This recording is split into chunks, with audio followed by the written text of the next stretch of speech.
I can hear you.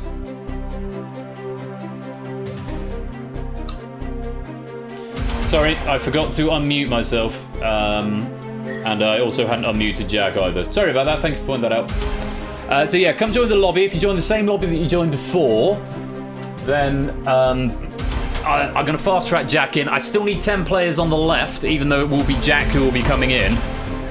So join the same lobby that you joined before.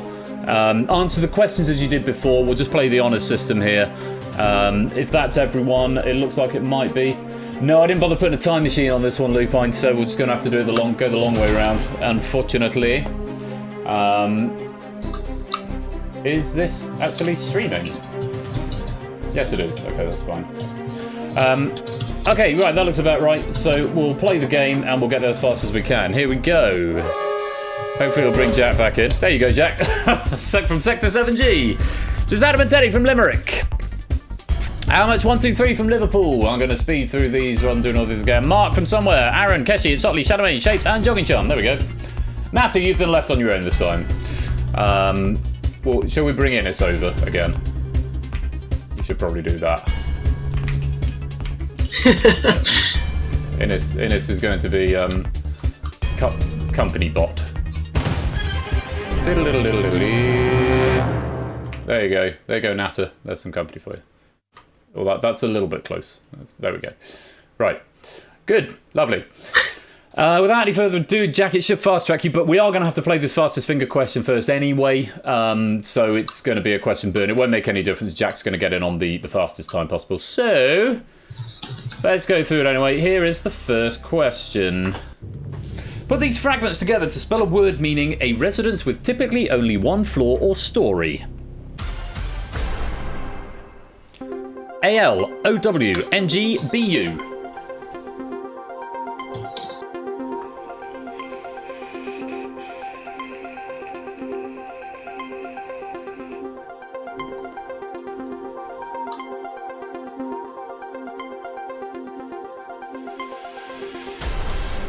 Hopefully you just got that. It is a dead question, but we'll give it its due. BUNGALOW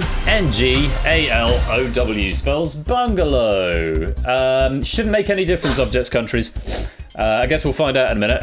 Let's find out how many were right. All of these, Jack, in 0.00 seconds. What a Jack. Very fast indeed. Yeah, objects, countries, evidently, don't think it made any difference to you right there. So, new record, yeah, but that won't be the one that's going on the thing. Jack, it's you, unsurprisingly, 50-50, yes, because that's what you had before. I'll wait for it to do the dings.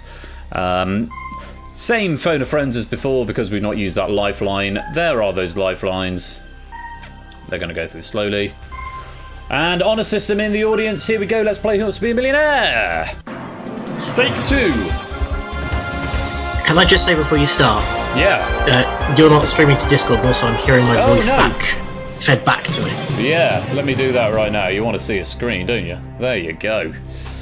Right, 1, 2, 3, go. Jack, what's the answer? In 2015, Steve Harvey incorrectly announced who is Miss Universe? Miss Columbia. Final answer? Yeah. Yeah, of course it was. So I'll whiz through here in the hope that everyone is playing the honour system as... Oh, it's not updated it yet. There we go. Looks like most people playing the honour system here. Good. On we go. Question 2. British band Eurythmics Sweet what?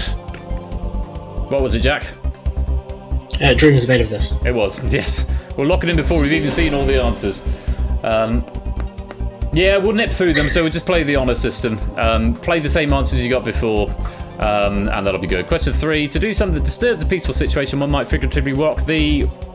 Boat, final answer. Yeah. Oh god, I'm going to break the build by doing it like this. It's, yes, boat. I'm just going to wait for the timer to finish in the lobby, otherwise it won't update stuff. And time's up. There we go. Ah, what? How's that happened? Everyone walked away, apparently. Oh. The time ran out before you could... Oh, maybe time runs out when the player locks in. Shit. Oh. I'm sorry. Whoops. I'm so sorry. You can still play for the pennies, and I do know that on the last question that was there, Shapes walked away. So what I will do, I will personally retroactively go through and add on all the pennies that you would have got from the last game manually. And yes, Halo is out of sync. That's what happens when I try and go too fast. It ends up slowing down and making more work for myself. Hooray. So that'll be fun. But still answer the questions as you were. Answer the questions as you were before. And I will add on those. I will personally add on those pennies that you would have won after the stream. I'm now going to take more time about it. Jack, what do you think the answer is? Recommended final answer. Yes, it is recommended. So that's the problem. Yes, so apparently I lock out the audience when the hot seat player locks in. There we go. Lots of players getting that one right. On we go to question number. The next one. Due to its red and white stripe pattern, the red-branded rockfish is also known as what? Flag of Ireland, barber's pole, ref's uniform, CB. Barber's pole, final answer. Is the right answer. You've just won £1,000.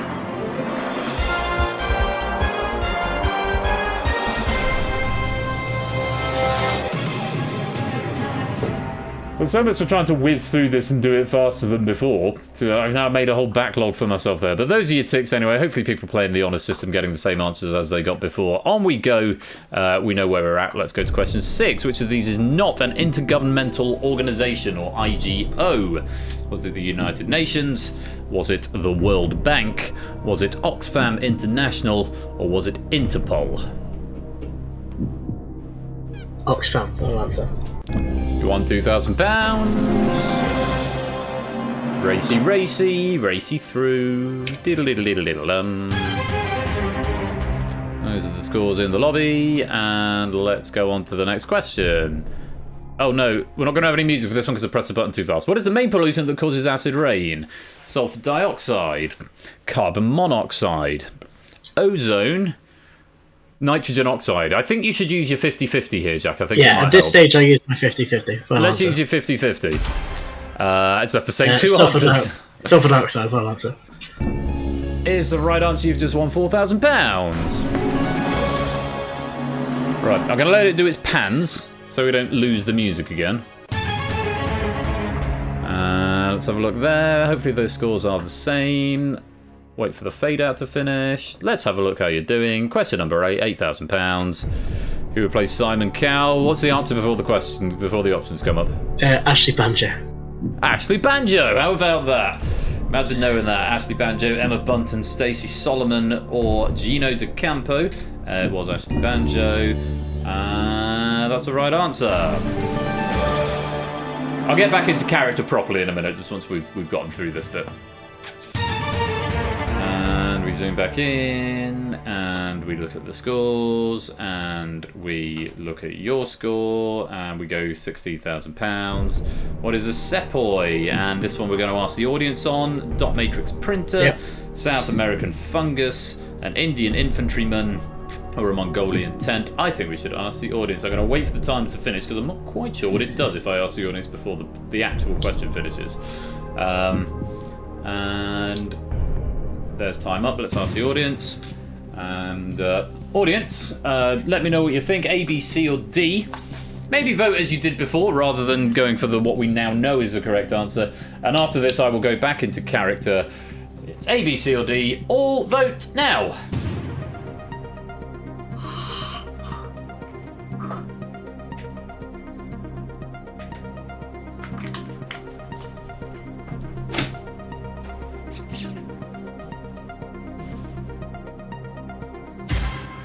Oh, pretty evenly split.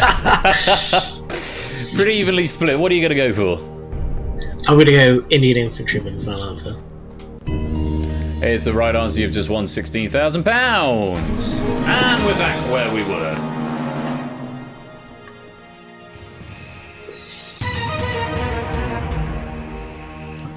Lovely. Right. This is where we're up to. And seems to be broadly the same, I think. Players on 8 out of 9. Shapes on 8 out of 9. There seems to be players, there's some players who are getting more than they had before, possibly. Although, to be fair, I have cancelled all of your bonuses. So, although I did say I'd go back and give you those separately. So, Anyway, I'll overlook it for now. But generally, when I say play the honour system, I mean play the answers you played last time if there's a technical glitch, rather than just trying to shill me for pennies. It just feels a bit... Because that's the thing, I can go back and take them off as well, because I can go and check what you actually had at this point. That would make more work for myself, but so I'd rather not do that. It's just easier if you just play the honour system. Anyway, this is where we were. Question number 10, it's worth £32,000. The word young was changed to which of these words in the Australian national anthem in 2021? Sun. One.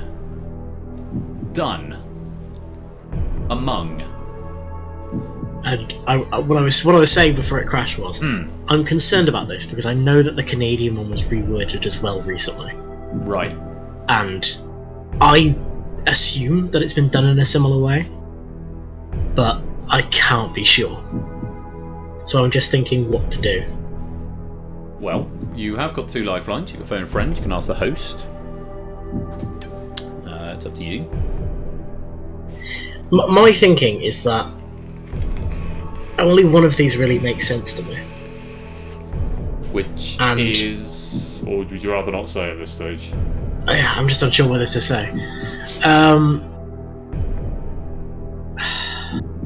I really don't want to use that lifeline.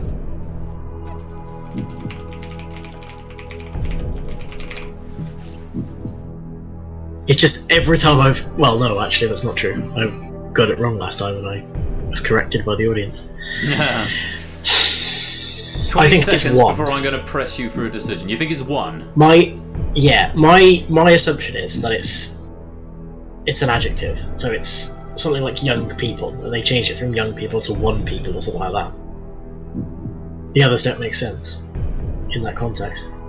Okay, the time is up, so I am going to have to press you for an answer. What are you going to go for? Go on, I'm going to do it. Final answer. B1. Yeah.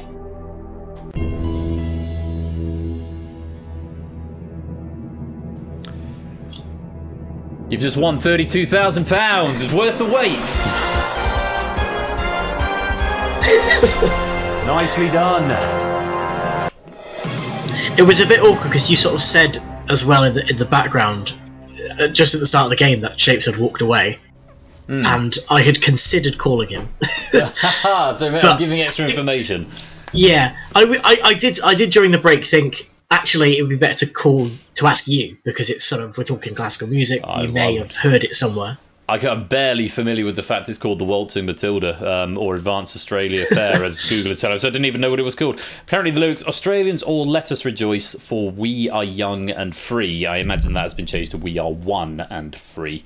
And I've just realised I haven't opened the Penny Controller app, so give me a moment just to do that. Go to BRB, let's minimise that, and Game Night Control. I knew there was something I've forgotten to open. Yeet! Let's go over there, and let's go back to, let's be Millionaire, there it is, and let's go back to Game No Cam. Cool. Let's take a look how the, no, not that one, that one. Let's see how the audience got on. That button there. Lots of people getting the right answer on this one. Shapes did indeed walk away, or certainly seems to, because actually the maximum score is... Okay, so yeah, the maximum score is 9 out of 10 at the moment, because I fast-tracked one of the questions. So anyone who's on... The only player who could potentially be on 9 out of 10 is Shapes, unless it's a new player who wasn't in the first time we played it through. So, just seems a bit uncool to do that. But I'm going to move on. Jack, you have got 2 lifelines left. Phone a friend and ask the host. You're guaranteed £32,000, no matter what else happens. Question number 11 is worth £64,000. You might as well play this one. Have a look. Let me know what you'd like to do. It's worth £64,000. Wow, that's a long question. Which actor has been name-checked in songs by Elton John, Madonna, Bruce Springsteen, Robbie Williams, Neil Young, Billy Joel, David Bowie, The Killers, R.E.M. and Slipknot and was pictured on the cover of the Beatles' Sgt. Pepper album? Elizabeth Taylor, Orson Welles, Marlon Brando, Kirk Douglas. And hello to everyone in the stream. The names are now popping up. I'm not going to go through them again just now. But hello if you're joining us. Thoughts, Jack? I really wish one of these answers hadn't come up because I think I know it, but I'm nowhere near sure enough. What's your inclination, or do you not want to tell me in case you ask me? I think I may ask you. Ask me. Yeah, I'm going to ask you. Okay, here's what I think. I think the Beatles are overrated. However, I also know, I'm pretty sure, that Elizabeth Taylor and Marlon Brando are on the front cover. I don't think Orson Welles is, and I don't think Kirk Douglas is. And I'm now trying. It was A and C. I was stuck between. The one I'm thinking of, the one that springs to mind for me is actually a Robbie Williams song, which was I saw you standing at the gates where Marlon Brando passed away. Advertising Spaces by Robbie Williams certainly references him. Does Billy Joel reference Brando in Piano Man? I don't remember hearing Elizabeth Taylor there. Elton John is one I should definitely know, but now I've got the dramatic music in my head. I can't actually. What would it be if it's Elton John? I'm gonna have to take my headphones off just for a second, just so I can get into my Elton John mind palace. I'll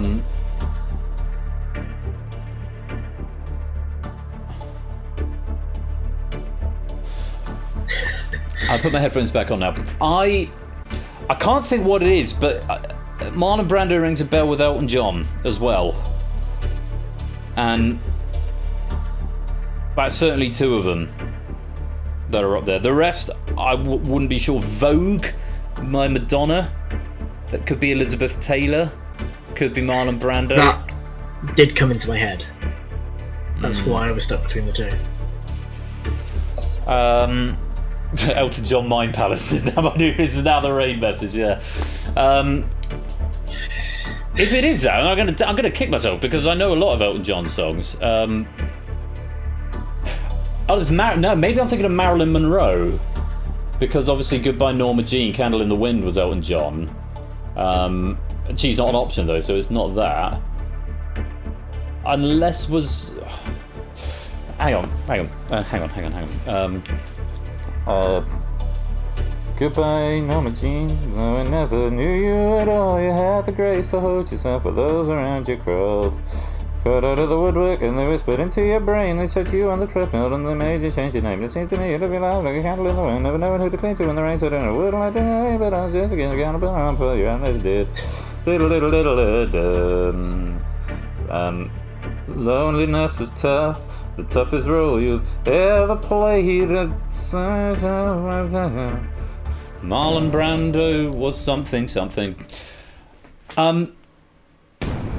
Oh, the music's back. It stopped when I put my headphone back on. I have a feeling Marlon Brando might be in Candle in the Wind. So based on that, on my going to my Elton John Mind Palace and the fact I know Marlon Brando is in Robbie Williams, if I was playing, I would say C, Marlon Brando, and that's my final answer. That's the beauty of phone a friend and ask the host. It's not my fault if it's wrong. Sorry, I didn't ask you the host. I just sort of went away and sort of left you in a slightly awkward silence there while I muttered to myself. I just let it happen. It was amazing to watch because I had no idea. I don't know if that's been of any help at all to you. That's what I would play, certainly. I'm going to go with it. You're going to play C? Yeah. Final answer? Final answer.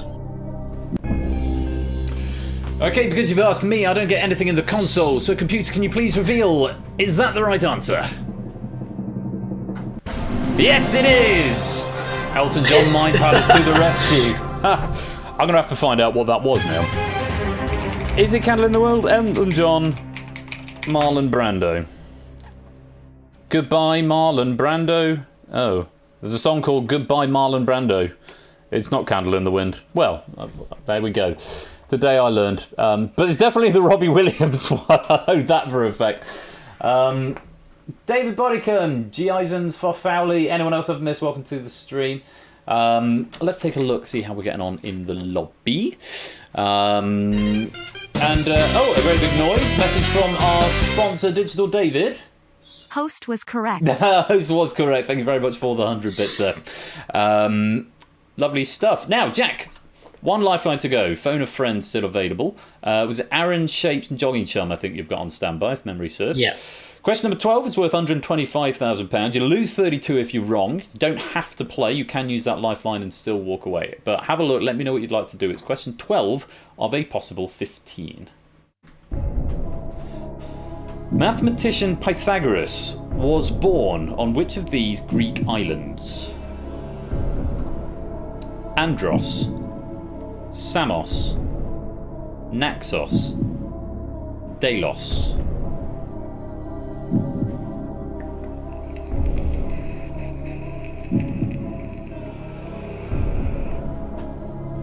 I'm going to phone a friend. I don't think any of them would know this. Okay, well, you've got Shapes Aaron or Jogging Chum.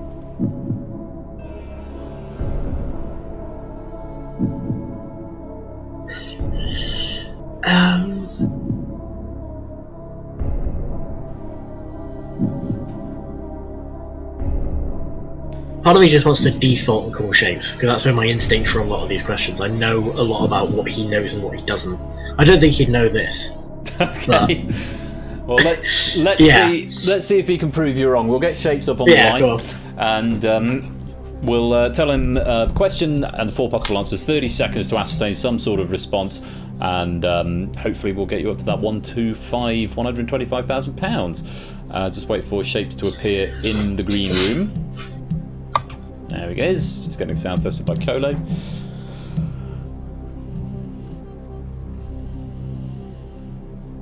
And hopefully he'll join us. There we go. Shapes. Hello. Hiya, it's Royal Flush from Who'll Be a Millionaire. Good evening. Evening. Evening. We've got Jack here, Jack Wilfred. He's doing rather well. He's got up to £64,000. Needs your help to get up to the next question, the next milestone of £125,000. Next voice you'll hear will be... Sorry, the Alexa's just talking to me in the background. I haven't said... she's got a mind of her own. Next voice you'll hear will be Jack's. He'll tell you the question. There are still 4 possible answers. One of those is worth £125,000. All right, Shapes. Okay. Great. Jack, lots of luck. 30 seconds. Your time starts now. Hi, Shapes. Mathematician Pythagoras was born on which of these Greek islands? A. Andros, B. Samos, C. Naxos, or D. Delos? I'm afraid I don't know. My inclination would be B or C, because they're the only ones I recognise as island names. I never heard of Andros or Delos, but beyond that, I couldn't give any further guidance, I'm afraid. Alright, thank you. Cheers, man. Is that enough to take a punt on it? You lose 32 if you're wrong. I kind of want to now. I was like, if you'd said he'd had absolutely no idea, neither of us would have been working on anything, and I would have been happy to walk away. But now I'm thinking, actually, yeah, Samos does sound like a Greek island. They're probably all Greek islands. To be fair, they all sound like Greek islands to me, but... Yeah. What do you want to do? You walk away, no one would blame you with 64. Lose 32 if you're wrong, £125,000 if you're right. Your time is up. I am going to have to press you for a decision. Let's just do it. Double or nothing. Samos, final answer. Welcome, Topper, to the stream. I can tell you, I know that Naxos is a Greek island. There's a record company named after it. But that's not the right answer. The correct answer is B. Samos. You've just won £125,000. Well played.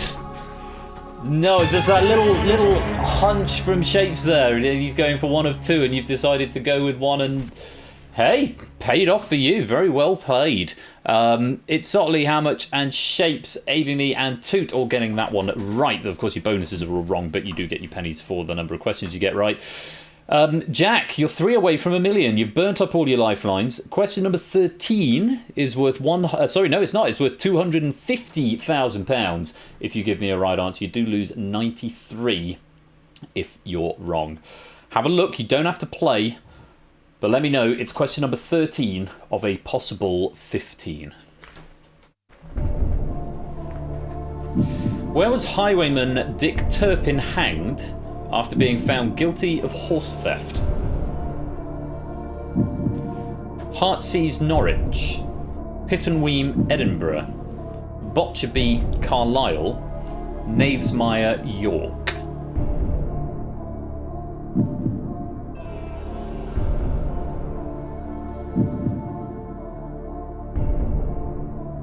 What do you think? I think it was in England, but I don't know anything else. Gets it down to Does he? 2 or 3? 2, I think. Yeah. Possibly. Was it Turpin of Northern? The issue is the question is Dick Turpin a northern or a southern phenomenon? Yeah, and I'm thinking the only thing I know about Dick Turpin is that there's a pub named after him in the Midlands, so it doesn't help at all. No, not especially. Where's Norwich? Norwich is sort of east, isn't it? Edinburgh's Scotland. Yeah. Carlisle is Wales. York's in the north. You're not used to ask the host, but I'm sort of just filling in some gaps anyway, which may or may not have been gaps. I'm sort of holding out for a jump of inspiration here, but I think I'm going to walk away. Final answer. Final answer. Alright, give Jack an absolutely massive round of applause. He goes away with £125,000 after an interrupted but no less exceptional game. Very well played, Jack. If you were going to, just out of idle curiosity, if you were going to play one of these, which would it have been? I'd have said Norwich, just out of the assumption that everything happens in the southeast of England. I can say, if you had said to me A, Heartsease, Norwich, you would have just lost £93,000. But you were right that it was England. It was, in fact, D, Knavesmire, York. So, good decision to walk away there, Jack, and terrific effort. I hope you've had a good time. Made up for the last time, I think. Yeah, definitely. Which is fantastic. And Jack, thank you very much for playing. You go away with £125,000. Claps. And I'll pop you back in the green room. Take care, Jack. Thank you very much. I've had a lovely day. Cheers. So Jack goes away with £125,000 there. But we've still got 2 more questions to play out. You get to play them out in the audience. 10 pennies for each one that you can get right. Let's go into Blitz mode and take a look at question number 14. Oh, let's have a look how you did on that question. Smattering of people getting the right answer there. Just a few green ticks cropping up. Nicely done, nicely done. Here we go, question number 14. Billy Joel and Elton John's 2009 face-to-face tour saw its last leg of the show postponed to 2010 due to John's contraction of which 2 conditions? Strep throat and lumbago, pneumonia and bladder infection, E. coli infection and influenza, or cellulitis and migraine? Start to now. And hey Sabsa, welcome to the stream.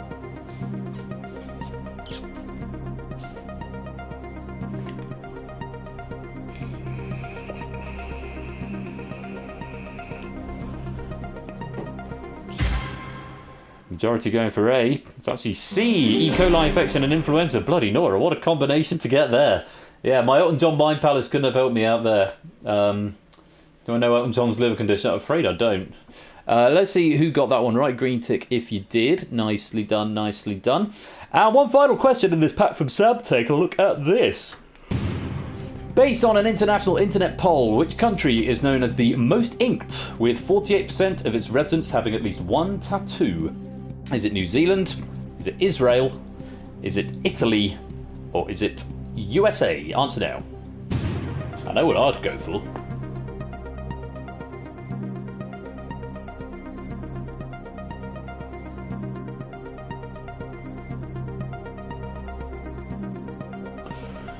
I would have almost certainly played A, New Zealand, which is what plurality, in fact majority, have gone for. It's actually C, Italy.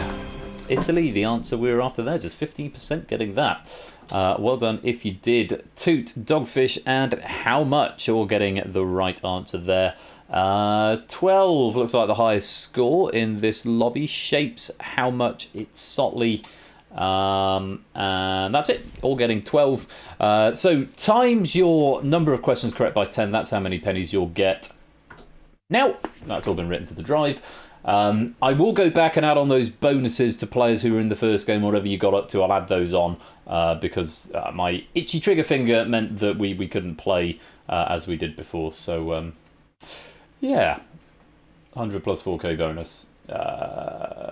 Yeah, well, 4k doesn't translate to 4,000 pennies, so it translates to about 175, so I'll have to have a look at that. But that'll be, to be honest, I'll probably do that after stream, because I've had a text from Mrs. Flush saying apparently an update for you. If I go to WhatsApp, it's been seen by the nurse. Dylan threw up while being seen and has sort of collapsed again. Lying on a bed, ATM, waiting to see the doctor, which is a 4+ hour wait, so glad she had some dinner. Oh, poor kid. So, yeah, that's unfortunate. That's unfortunate, but yeah, it sounds like they're going to be in for a while, which means I'll probably be up quite late tonight, which means I can go back and add all your pennies on. There we go. Poor Mini Flush, yeah. I will pass on all your best wishes, I certainly will. I did think for a brief moment about 6:30 about whether I was going to cancel the stream, but then I realised I probably wouldn't be much use actually if I did. Because when in these situations I don't tend to function very well. I just sort of stand there. I end up doing like loads of laundry or tidying the house just to sort of keep out of the way. But they've gone up to A&E anyway. So yeah, just me and the dogs and the cats tonight. Anyway, that's the end of the first pack. Thank you very much to Sam as Acidic for that pack, and very well done to Jack, who goes away with £125,000. I've no idea why my computer keeps randomly just switching itself off. It wasn't even a blue screen of death. It literally just turned off. I don't know if it's just getting too hot. Any hardware people in here who might be able to help out, if it just gets hot and it just restarts all of a sudden. In fact, if I look at the NZXT thing, it might be able to tell me. You can tell me if you have a look at this. Whoa, GPU load is at 100%, Christ alive. Is that good or bad at the moment? Someone tell me. That's my PC monitoring. Check the plug. The plug? Or the power socket? I don't know which one it is, actually. It's one of them up here. Nothing seems to be particularly warm.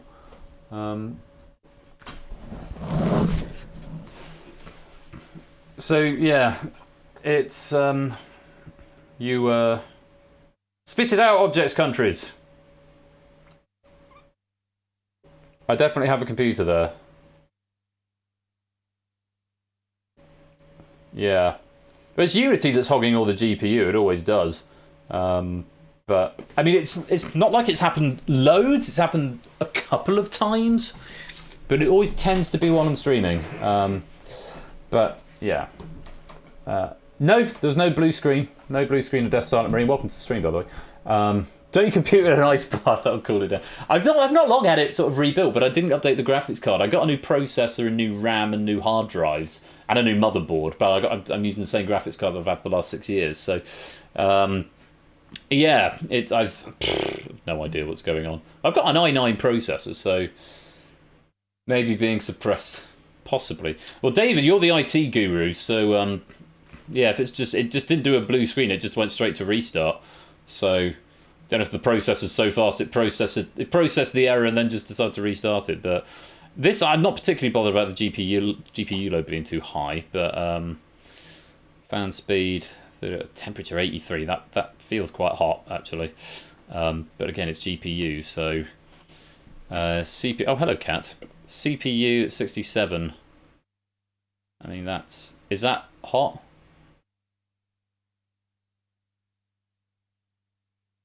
Little warmer than I would like to see, but I don't have anything that's graphics heavy. There's the abundance of monitors. Is it the 5 monitors I've got hooked up to it, maybe? Open up Task Manager and close stuff. I could do. I mean, if it crashes again, then it's something I'll look into in a bit more detail. But as it is for now, hello, Puss. Have you come to see me? Do you want me to pet you? There you go. Nice pets. Do you want to come on the camera? Penny, do you want to come on the camera? Come on. What's this? Come on. No? Okay, fine. Well, if she decides to come onto the screen, then I'll I'll have her ready for you. Let's temporarily go to the void as I stop the build. All the data's been written. Let me update the data on the build. Call it void.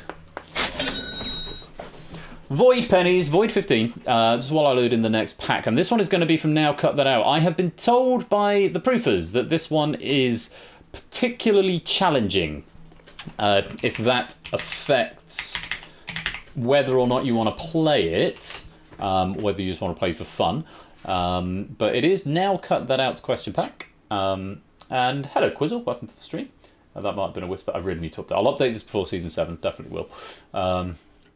Almost an unbeatable. Yeah, grab yourself some extra pennies there. We're going to go on to game number 2. In fact, I'll just leave the void here a minute. I might just put some music on.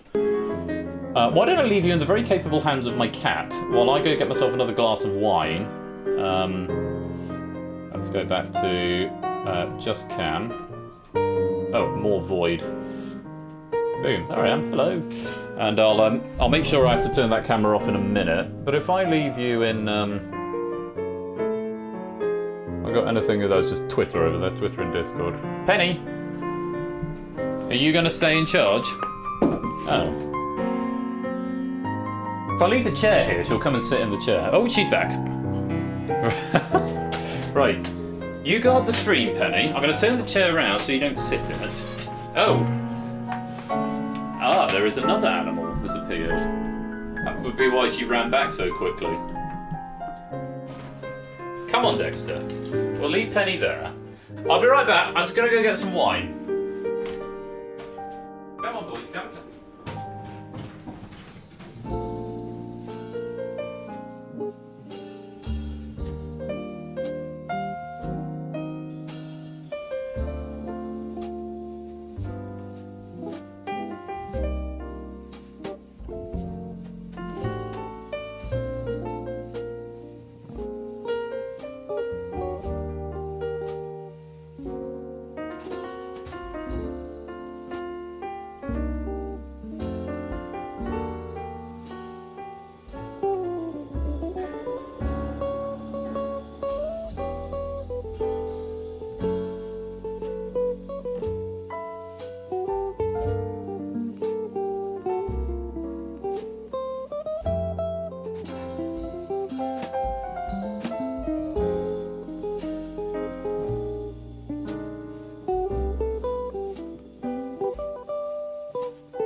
I got downstairs and oh, thank you, David. Thank you for the Cato favour there.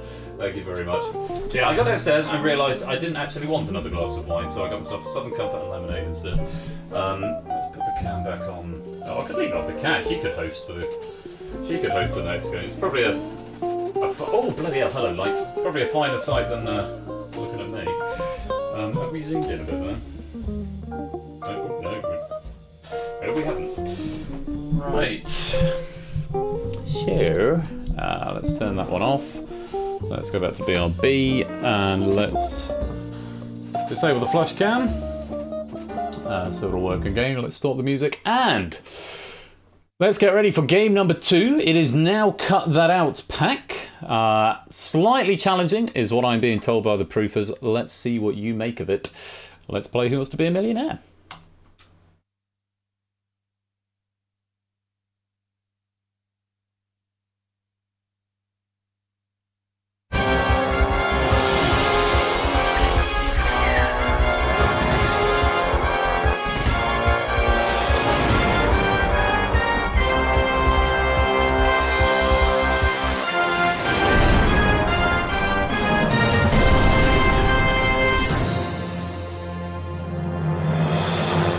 Southern Comfort and Lemonade is very, very nice. Actually, it's very sweet, and in fact, this one might be a little strong. I could probably have done with a little more lemonade in here.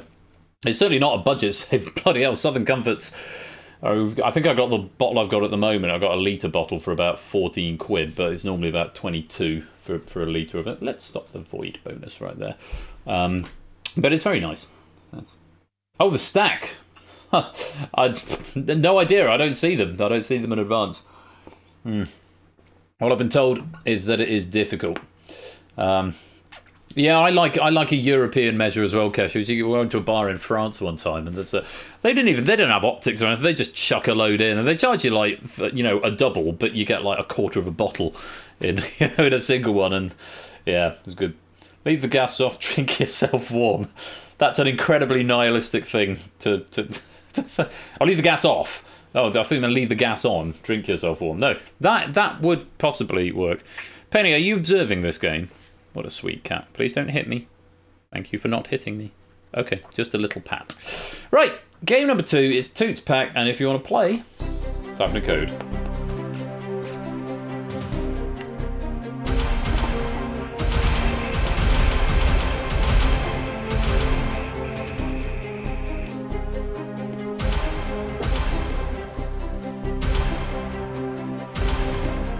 A reminder, microphone and access to the Discord will be required if you want to play in the hot seat in the lobby on the left hand side. We're going to do the playing along with it.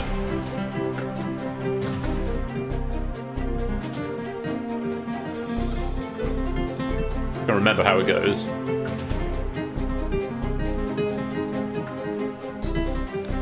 Yeah, it doesn't feel like they're all major, but they are. So E flat, F, A flat.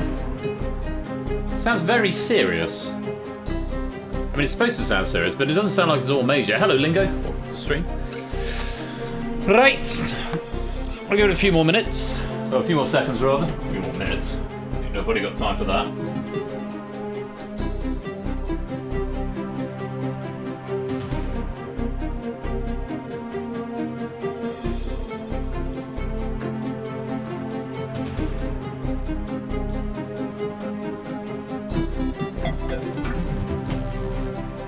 Too soon.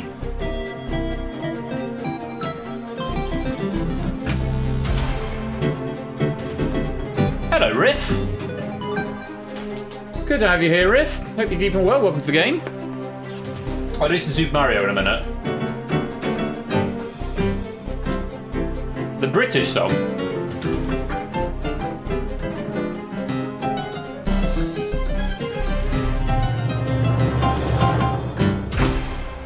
And that is the end of the thing. So, let's pick ourselves 10 players. We have got We Like Shapes from Men's Infirmary in Corporo Sano. Johnny Chum from Raiding Your Pantry. Why is it just Laudanum? From Mark E from Somewhere. Riff Raccoon from A Nice Tree with a Reset Router. Aaron Aromatics from Blago and Ratari. It's Otley from In the Shadow of Big Innis. Digital David from Berkshire. Cola from Icy Goblins.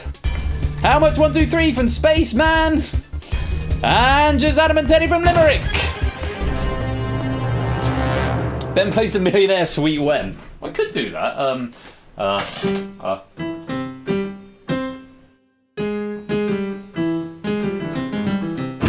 like that. I think there's something in that.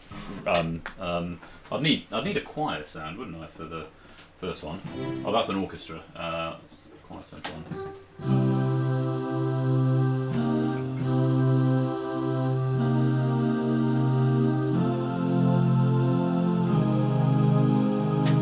That's quite nice. Right, eyes down then. Fastest finger first. A, B, C, D, C, D, A, B, B, A, C, D. Whatever you think the correct order is. Type it, whisper it to the bot as a single string of characters. Good luck to you all. Here comes the next question. Starting from the tallest, put these mountains in order of their heights. Fuji, Kilimanjaro, Everest, Ben Nevis.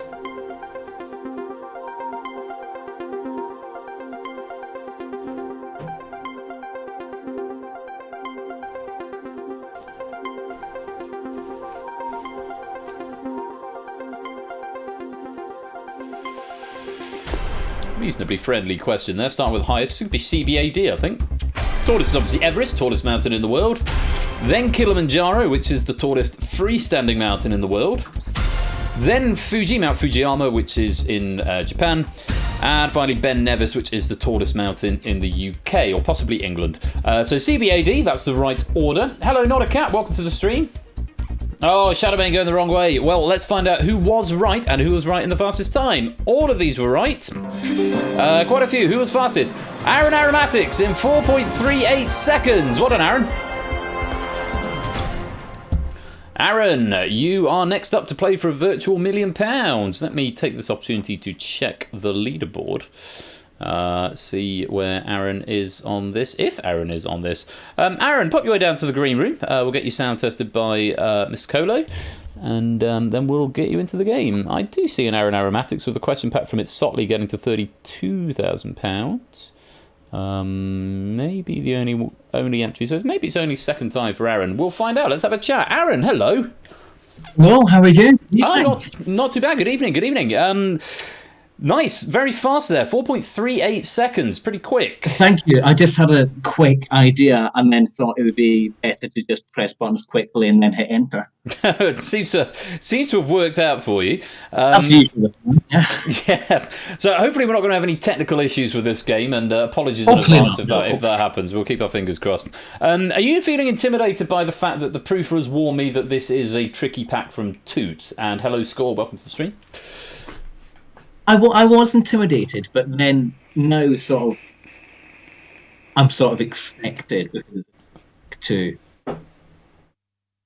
I think I'll be let's go for okay. We'll go for okay. I think I'm give just him 5 questions and ask me again. Oh, fair enough. I think I'm just getting a slight bit of clipping from you on your mic there, just a little bit. I don't know if you can adjust your input sensitivity, maybe. Just with my mic. Oh, fair enough. Here we go. That should be better. Lovely. Just looking down the board, I think you've been in once before, facing a pack against Sotley. Yeah. And it looks like you got all the way to question 13, but you still only left with 32. So was it maybe? Yeah, I got a time zones question wrong. Yeah, but I was annoyingly confident on, and it turned out not to be. Well, question number 13 is the highest question you've seen. 32,000 is the most that you've left with. Let's see if we can better that this evening. First question before we get to any sort of trivia is, of course, is it going to be 50-50 or is it going to be double dip? Well, the double dip's more fun. So we'll go double dip? Double dip, yeah. Double dip it shall be. Also need you to nominate 3 people to be photo friends. You can't use Toot for this one because he wrote the pack, and you can't use... no, you can use Colo because I don't think Colo's in the lobby, so I'm assuming Colo didn't proof this one. Let me just check in my pack schedule, see who did proof this one. It was... it was Lewis who proofed this one, so I'm not sure if Lewis is around, but if he is, you can't use him. So not Toot, not Lewis, but 3 others.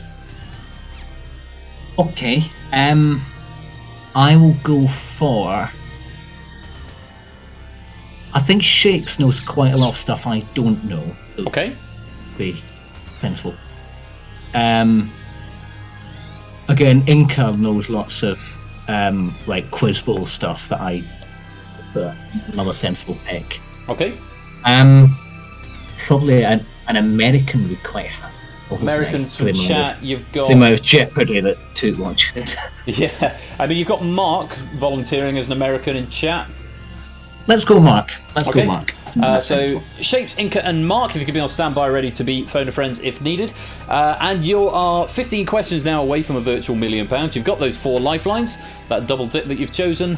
You can phone one of your nominated friends. You can ask our fabulous Twitch audience, or you can even ask me if you like. Okay. Aaron, you ready to play?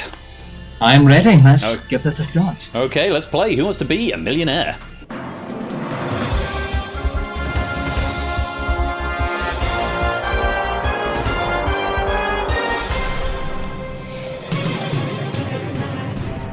And same drill as ever for the lobby game. Answer once the options appear in chat. Whisper to the bot, 20 seconds to do so. If you don't know, just abstain, you'll walk away and it will set your bonus and it'll actually work this time. Good luck, Aaron. Question number 1 for £100. Which of these is the name of a TikTok influencer building founded in LA in 2019? the Moronic Mansion, the Fame Hall Flat, the Hype House, the Vacuous Vicarage?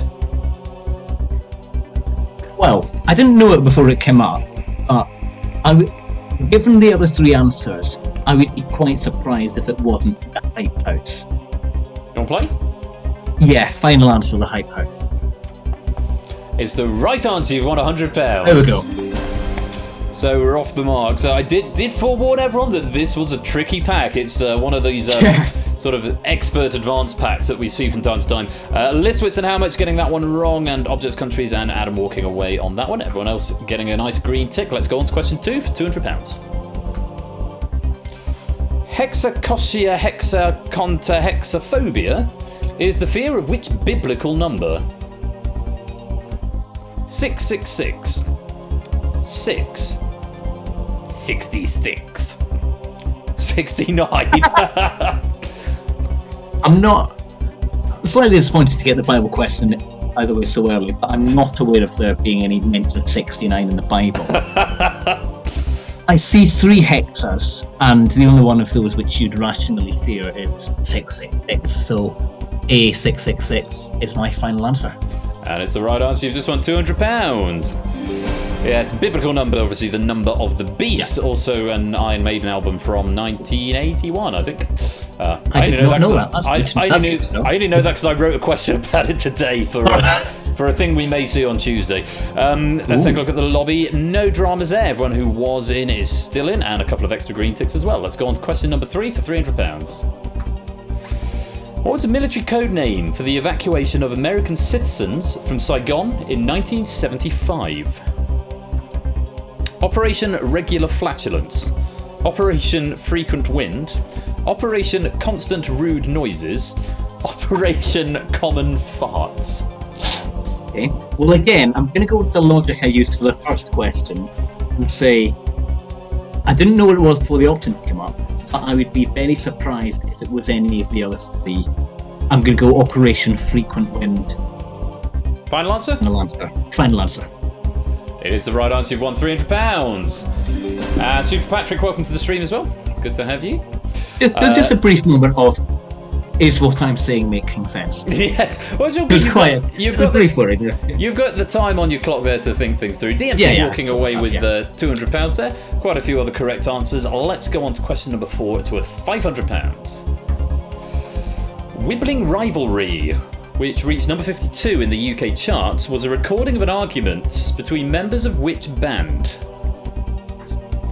The Cheeky Girls, the Chipmunks, Crazy Frog and his wife, Oasis. I mean, sure, it's gotta be Oasis, isn't it? Am I missing something? Wibbling Rivalry. Oh, hang on. I am definitely missing something here. What are you thinking? I'm thinking that there's something obvious that I'm not seeing. I mean, Wibbling Rivalry. Even just saying it like 4 times is throwing me off. We've had about half your time. You've got some lifelines if you want to use them. Yeah. You can walk away. I need to ask the stream something in a minute, but I'll give you for this question because I don't want to eat into your time doing it. Okay. I'm going to ask the audience. Okay, audience on your keypads, a reminder, even if you've already answered, do answer again to be included in this poll, public chat or in whispers, and you can do it even if you're not in one of the lobbies. Here's the question. Wibbling Rivalry, which reached number 52 in the UK charts, was a recording of an argument between members of which band? Was it the Cheeky Girls, the Chipmunks, Crazy Frog and his wife, or Oasis? All vote now. I want to realise what it is now. I didn't realise what it is.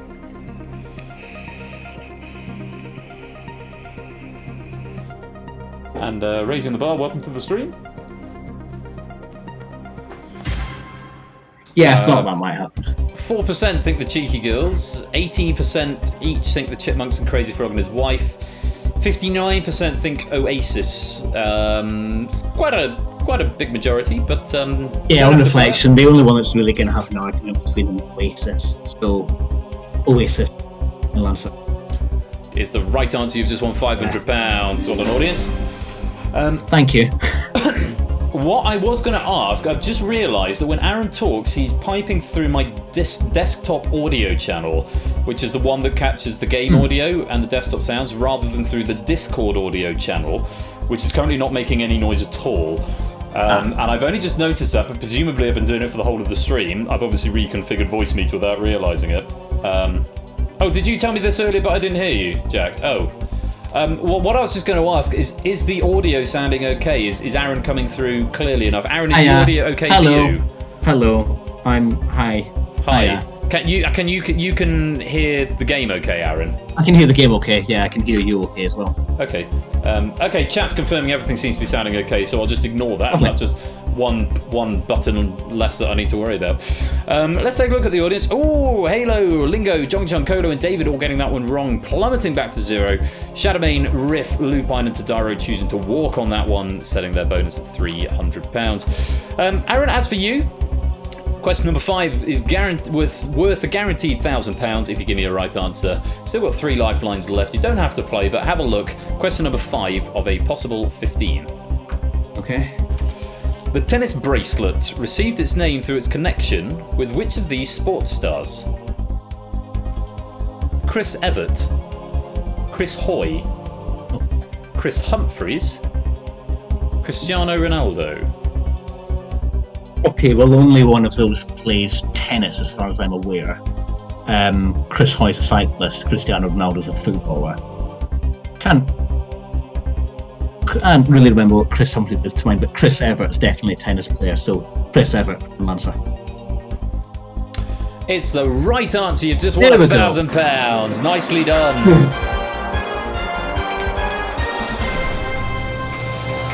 And Google just telling me here, Chris Humphreys is actually a American former professional basketball player. So that'll be why I don't know who they are. That might be why you don't know who it is. So a good spot on those answers there, getting into that question. Cycle Space getting that one wrong, dropping and walking away with 0. Dogfish choosing to walk with 500. But we have still got 8 players left in live play. Mark, Keshi, Natter at Sotley Shapes, Innes, AB Me, and Jack, all alive and kicking, keeping up with you, Aaron, who's now guaranteed £1,000. No matter what else happens, Right. You'll leave with at least that amount, which is a very positive start. Question number 6 is worth £2,000 if you can give me a right answer. You've still got 3 lifelines left. Nothing to lose on this one, so you may as well play. Have a look at question number 6 for £2,000. Niels Bohrlen designed the 3-point seatbelt whilst working at which European car manufacturer? Seat, Volvo, Ford, Kia. Right, well, straight off the bat, Ford's not European, Ford's American, pretty sure. And I think Kia's Japanese. Okay. Where's Seat from? What I'm pretty sure that Volvo is Finnish or Swedish or certainly somewhere in that area. And Niels Bohrlen, the name sounds Scandinavian. That would point to Volvo, but I can't remember where Seat is based. Oh, hang on. Seat did the Seat IB. Would that suggest they're Spanish? I thought it was Spanish or French. About 30 seconds before I need a decision. You have got 3 lifelines there. Yeah. Don't have to use them. You can walk away. You can play without using a lifeline. Guaranteed £1,000 no matter what else. So I think it's got to be Volvo, just from the name, and yeah, I'm going to go for it and say Volvo. Final answer.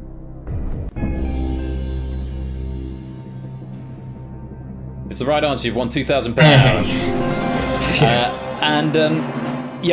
Kolo's got it, but yes, if we could avoid posting potentially spoilery answers into the chat until after the answer's been revealed. Tadaru telling us Kia is Korean. I'm pretty sure you're right, Volvo is Swedish.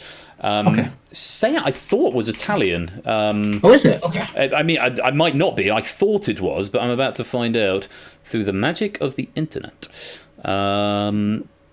Set. No, you were right. They are Spanish. Spanish car manufacturer. Yeah. Okay.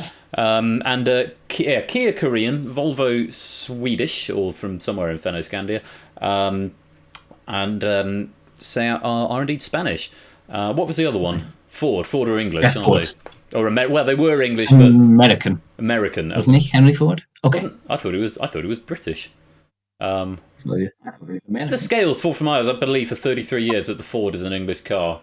But anyway, they're all. Are you thinking of Rolls Royce? No, I'm very definitely thinking of Ford, but okay. But I mean, they're all owned by some subsidiary. They're all owned by about 3 car companies in the world, anyway, aren't they? So, Innocent Shapes getting that one wrong. There's 2 of your phone friends there, curiously.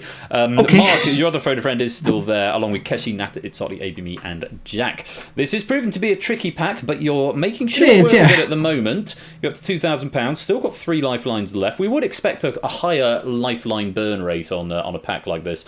Question number 7 is worth £4,000. You do lose 1,000 if you're wrong. You don't have to play, but have a look. Let me know what you'd like to do. Question 7 of a possible 15.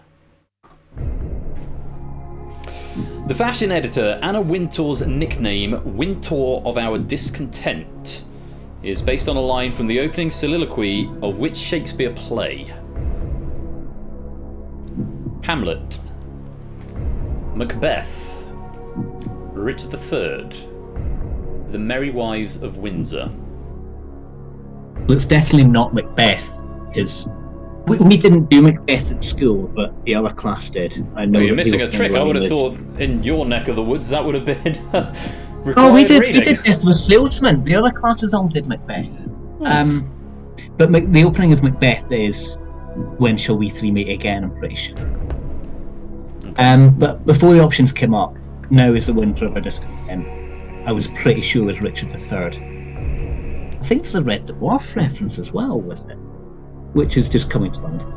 But it's all leading to Richard III, so I think I've got to go for it. Richard III, final answer. It's always disappointing when a Shakespeare question comes up and I don't get asked. I'm glad that I'm not needed, can be used another time. It's the right answer. You've just won £4,000. I'm saving you for the Netflix question. Save me for the Netflix one. Yes, now is the winter of our discontent made glorious by this summer rain or something like that. It's actually often misquoted. When people say now is the winter of our discontent, they mean things are really bad. But actually the line is a reference to things have been a bit bad, but now they're getting better because of this thing. Okay. Is that the same one? Is Richard III the one that soliloquy ends, dive thoughts down to my soul, here Clarence comes? Or is that Richard II? I was getting them mixed up. But yes. I don't know anything about Richard II. No, so I'm going to have to look that up. Tell you. Let me look that up. Dive thoughts down to my soul, here Clarence comes. Yes, Richard III. It's the same soliloquy at the other end of it. So well played there. Jack, Natter and Keshi all getting that one wrong, dropping back to £1,000. That'll be a 125 penny bonus, I think. It is on. I was going to update, by the way, all of these bonuses this afternoon to make them reflect actual pennies, but then IRL stuff happened. Market Sotley and AB Me still going strong with 7 out of 7. And Aaron, you're doing really well here. You've still got 3 lifelines left as we approach the halfway mark. Question number 8. Is worth £8,000. You do drop 3 if you give me a wrong answer, but you've got those 3 lifelines. Have a look. Let me know what you'd like to do. Question number 8 of a possible 15. Presumably named to help fight online piracy, what is the name of the player's horse in the 2022 game Elden Ring? Torrent. Cracked. Download. Free. Right, I've never played Elden Ring. Presumably named to fight online piracy. That could mean. Oh, but they all mean that sort. I think this is a sort of thing you would know. It's a game, and you deal with Twitch. I'm going to ask the host. You want to ask me? Yeah, I'm going to ask you. Alright, here's what I think. I've not played Elden Ring, okay. As I've made no secret of the fact that I actually make... I'm going to sneeze again, hang on. Bless you. I made no secret of the fact that I make games, and so actually I don't play them all that much. I play a bit, but it tends to be things like Skyrim, which is not dissimilar from Elden Ring, but Elden Ring is more of a sort of Dark Soulsy game. However, working from home and spending a lot of days sort of making builds in Unity, I do very often have Twitch streamers on in the background, and I've got enough Twitch streamer friends who have played this that I've caught enough of it to know. To know that I'm pretty sure it's a torrent. Okay. That's pretty much all I've got to say on that, and that's my final answer. Lovely. Well, I have got absolutely nothing in this. You appear to have quite a lot on this, so I will go with you and say torrent. Final answer. I think quite a lot is quite generous of you, but some. Certainly no, you some. have. You have. Of course, I don't get anything. I registered quite low the way you said it. Fair enough. I don't get anything in the console, so computer, can you tell us, is A the correct answer? There we go. Yes, it is. There we go. Thank you. Very welcome. I have nothing in that. Yes, torrent. They are all piracy-related words. Obviously, free is what you get it for. Cracked. You crack software to be able to play it without a licensed key. And a message from our sponsor, Digital David. Correct ask the host used. Thank you very much for the 100 bits there, David. Yeah, I'm getting that 100 bits every time I get one right. That's like nice. I like that. Thank you, David. And open is in open source, presumably is where that was. Open one of the options? I thought it was, and now I can't actually remember. I can't remember. It's like I did Wordle this morning. I genuinely couldn't tell you what this morning's word was. That was download was the other one, not open. Download. Download's too long for Wordle, isn't it? Download would be too long for Wordle. Yeah. But no, it's the thing. I play Wordle every morning, apart from the other morning when apparently I missed it and it broke a 79-day streak. And that was upsetting. Within 10 minutes of closing the app, I've forgotten what the word is. It's a funny old world. It's not Lee walking away on that one, setting the bonus at 4,000. Mark and ABME still alive with 8 out of 8. You have used up another lifeline there, Aaron, but you are now just 2 away from that big milestone of £32,000, which would equal your previous record, though not the number of questions seen, but certainly the amount that you're left with, it would be equal. Within 2 questions, you've still got 2 lifelines left, the double dip and the phone a friend.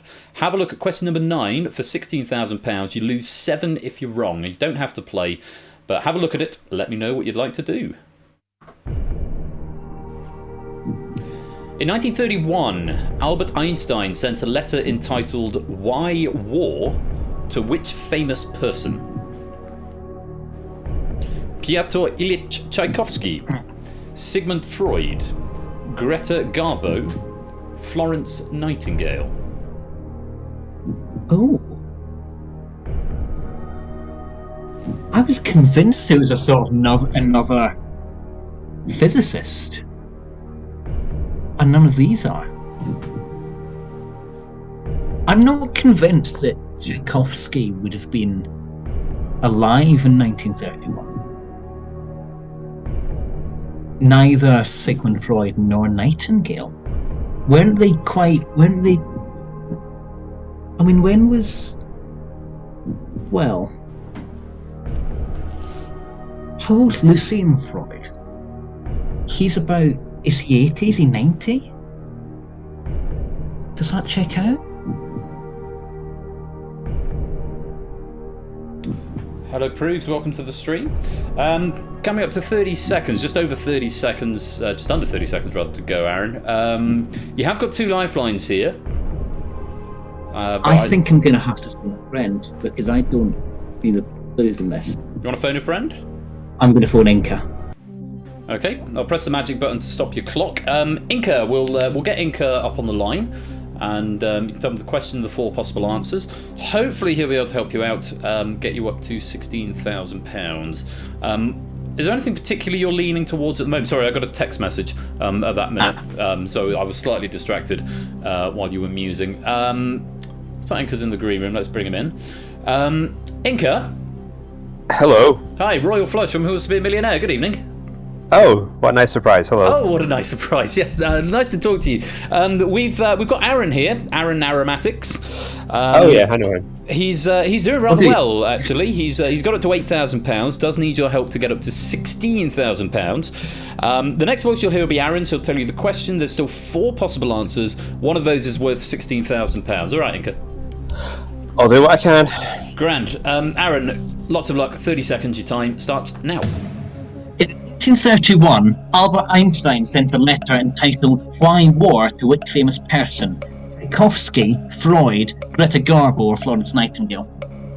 I'm not sure. I mean, Tchaikovsky was long dead by that point, and I'm sure Nightingale was too. I think Sigmund Freud was alive. Not that I should know what you've previously said on the matter, but I think that is about the right time for him, and it makes sense. It seems strange he would be talking to Greta Garbo. It's not impossible, but I don't see any connection between them. Freud seems more likely.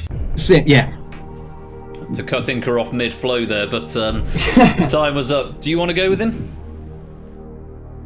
Why would you be talking to Greta Garbo? The fact that that's the wrong answer is weird. I think I'm gonna. Your time is up. I am gonna need a decision. I'm gonna go for Sigmund Freud. Final answer.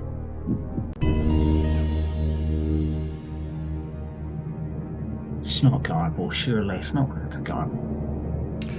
It's not. It's Freud. You just won £16,000. Well played. Let's have a look at Greta Garbo. 1905 to 1990 was Greta Garbo. Okay, so it could have been. Einstein himself, 1879 to 1955, and Freud was 1856 to 1939. So Einstein lived quite a bit longer than Freud, or certainly later in time. So yeah, there we go. Nice little nudge from Inca there in the right direction. Mark and AB Me are both still alive with 9 for 9, doing very, very well indeed. And Aaron, you are now 1 question away from a guaranteed £32,000, equaling your previous appearance here. You have still got a double dip in order to get up to £32,000. If you give me a wrong answer here, you lose £15,000 and go away with 1,000. So you don't have to play, but have a look. Question number 10 for a guaranteed £32,000. The 2005 film Woman in Gold is based on the true story of a woman's attempt to reclaim ownership of which 1907 painting? Portrait of Dr. Gachet, Portrait of Adele Bloch-Bauer I, Woman III, or Woman 3, Portrait of Madame X. Wow.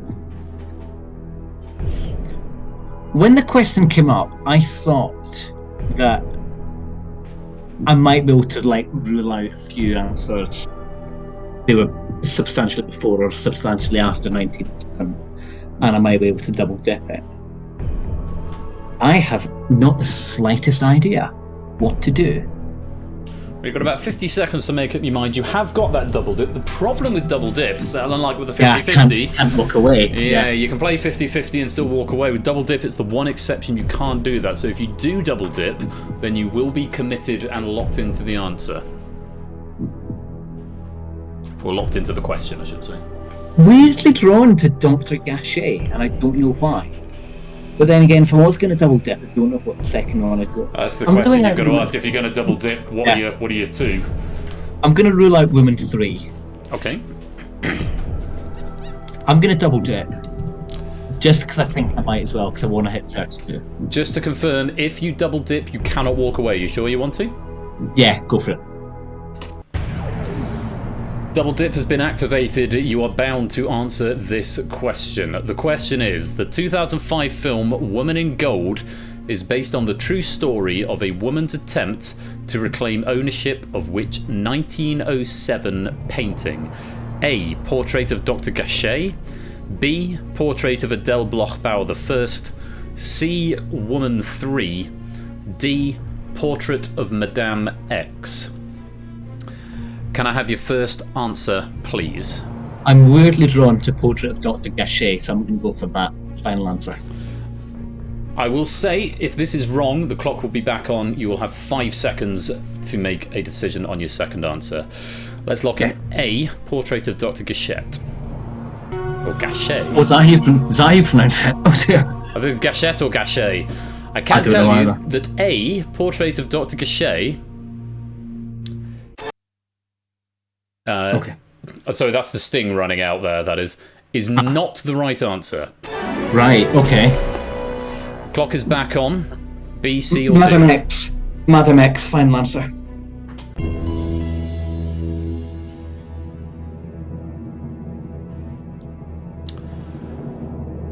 Aaron, it's the wrong answer. I'm so sorry. Oh well. Yeah. It's B. Portrait of Adele Bloch-Bauer the First. I wasn't ever gonna go for that one. Oh. No, Natter, it's not a yes moment, or it might be for you, but it's certainly not for Aaron. That is, yeah. That warrants one of those. Yeah, it is, yeah. Warrants one of those. Oh, Aaron. Oh, that's so close. Well. Oh, I'm so sorry. But hey, you don't go away empty-handed. I do, yeah. You played a good game, and we did know it was a tough pack, and I think you've done very, very well. I have to give it a go. I have to give it a go. Absolutely. So, don't go away empty-handed. You go away £1,000 better off. Just before you go, let's just take a look how the lobby got on. Mark and AB both walking away there.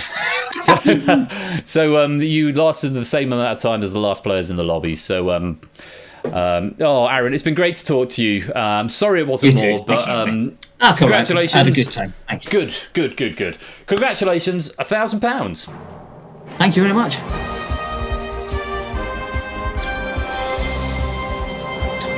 Oh, such a shame there, Aaron. Just walking away with £1,000 after a particularly tough £32,000. But we have got the pack to play out. We've got 5 more questions, and we will go into blitz mode to see if you can increase your penny counts. All bonuses have now been set in the audience game, but you still get 10 pennies for every question you get right. So still 50 pennies up for grabs here. Let's go to the next one. Question number 11. What is the nickname of 2018 AG37, the furthest observable known object in the solar system? Far, far out.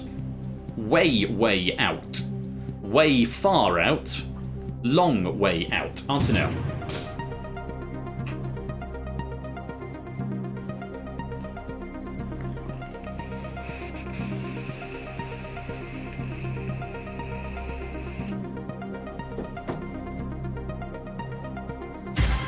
Majority going for A.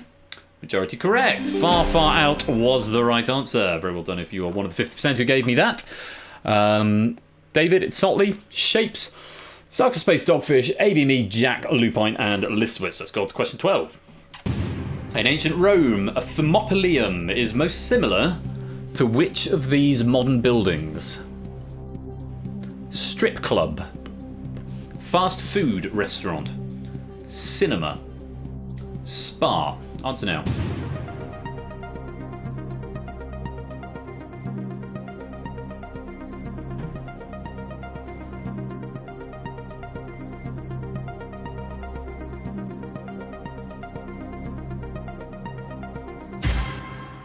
Majority going for D. It's B, a fast food restaurant. Just 21% getting that one. No one going cinema. That's actually what I would have gone for was cinema, and think is it sort of like, is it like a theatre of some sort? Mark, Natter, and Dogfish and Brand New Halo all getting that one right. Just the 4 players there. Question number 13. Let's go on. In tribute to the winning word in the first ever contest, what flower features on the Scripps National Spelling Bee Trophy? Azalea, gladiolus, bougainvillea, chrysanthemum. Answer now.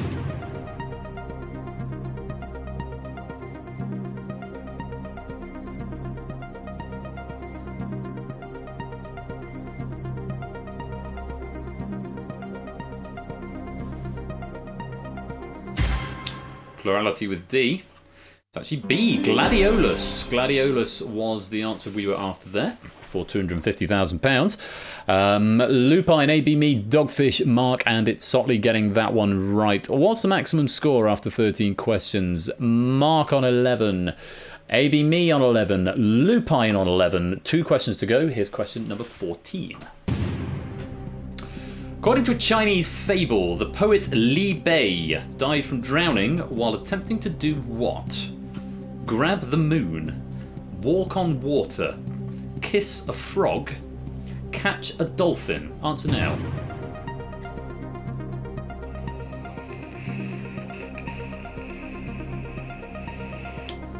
Behave, Jack. So maybe that's one of those.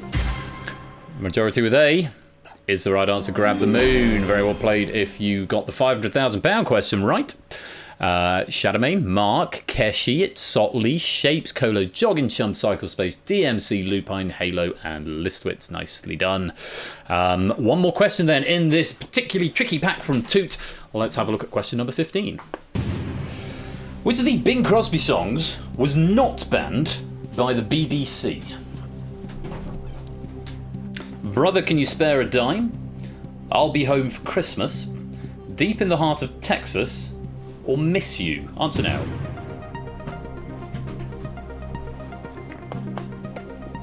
Surely this is that one. I think this is probably B. Yeah, and the audience agree with me. But we're wrong. Wow, Brother, Can You Spare a Dime was not banned by the BBC. That's a great song, that is. I'll play it in a key I can play.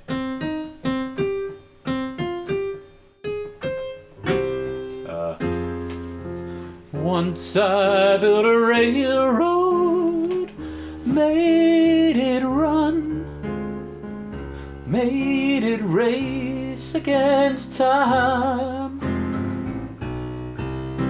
Once I built a railroad, now it's done. Brother, can you spare a dime? Something like that. I'm not a jazz pianist. Let's see how you got on with that last question. No one on the left getting it right. Just Dogfish and Tadaru getting it right on the right. 1 out of 23 Aldrich. Very good, very good, very good.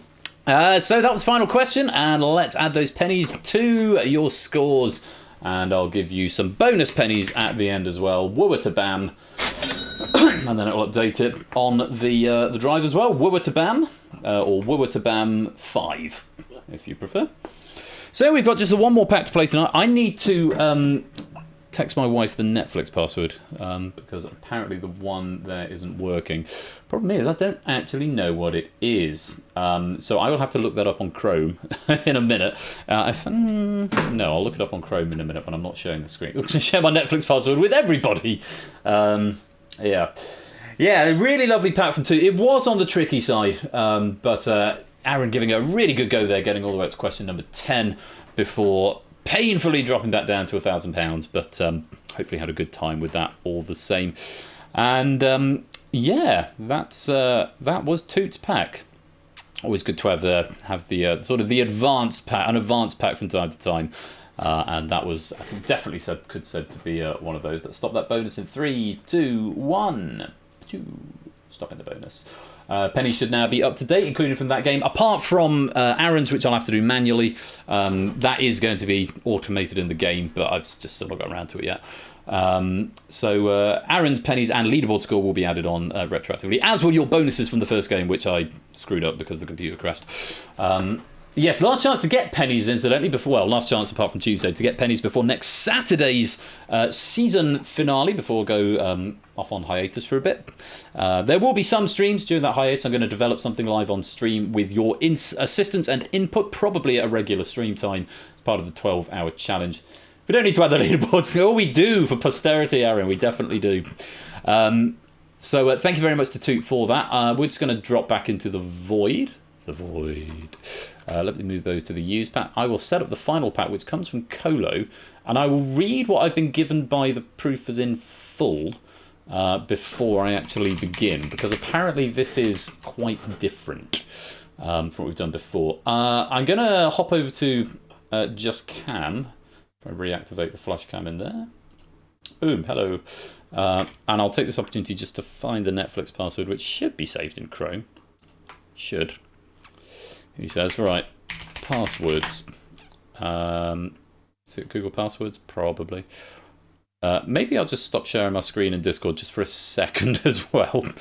Netflix. Two accounts? Really? Have I got 2 Netflix accounts? I don't think I have got 2 Netflix accounts. I think you're lying to me, Google. Wow. That's a throwback. So I've just logged in to see why have I got 2 Netflix accounts, and the Netflix account that is the other account on my passwords belongs to the email address belongs to my university girlfriend. Well, one of my university girlfriends who I broke up with in 2013. Still recognise the email address. Why that is on this computer, or I don't even think I was using Chrome back. I don't even think Netflix was a thing back then. Why on earth that has been signed up as a thing on here? I must have done it at some point. I think I'll delete that. Yeah, let's delete that. Let's have a look at what this password is. It is that. Renting DVDs like a madman. Right, let me just text my wife what it is. It's piano.co.uk. This is an email address. I'm not muttering my password out loud. No, don't capitalise UK because that looks silly. There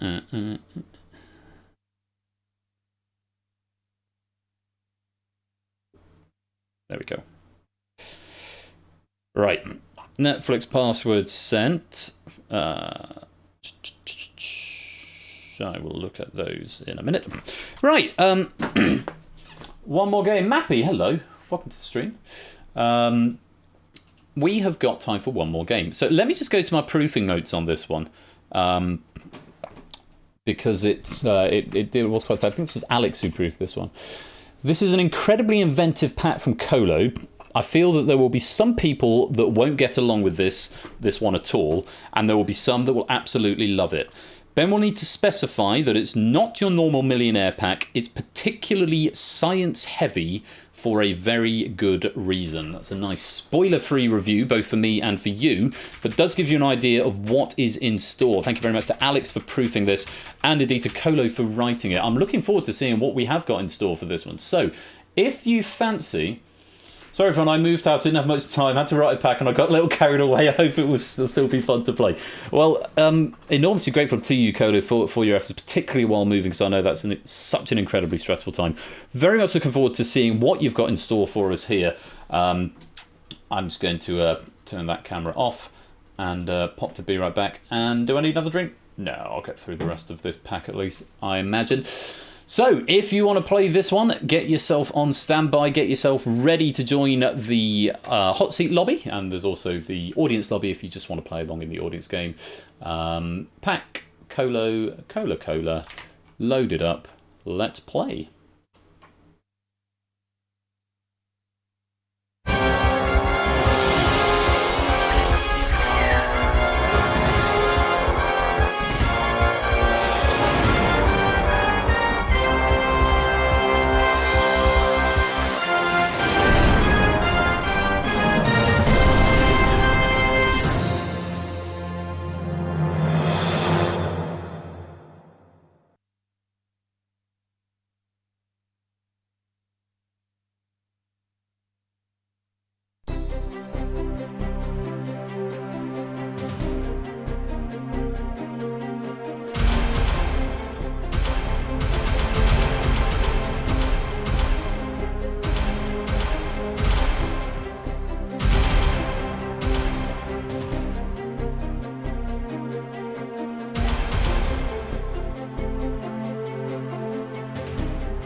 Sorry.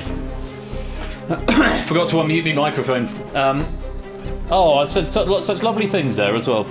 Colo's Novelty Pack, come and join with one of those codes. It's because I've remapped my Stream Deck recently, and so, yeah. That's the thing. So yeah, come join the lobby. We've got a goodly number in so far. I was going to play Super Mario for you, wasn't I? Let me do that. This is we get a better sound effect than that. Not that one. What's a good thing? Not that. Oh. Ah, bollocks.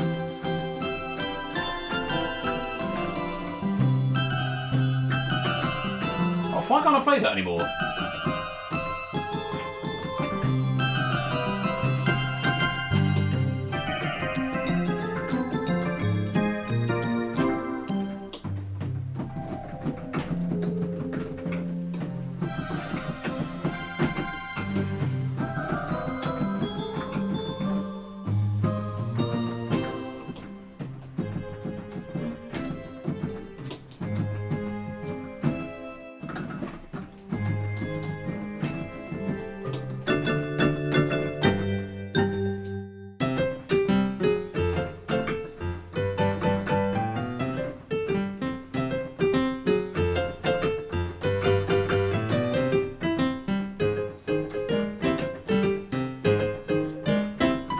Ah, bollocks.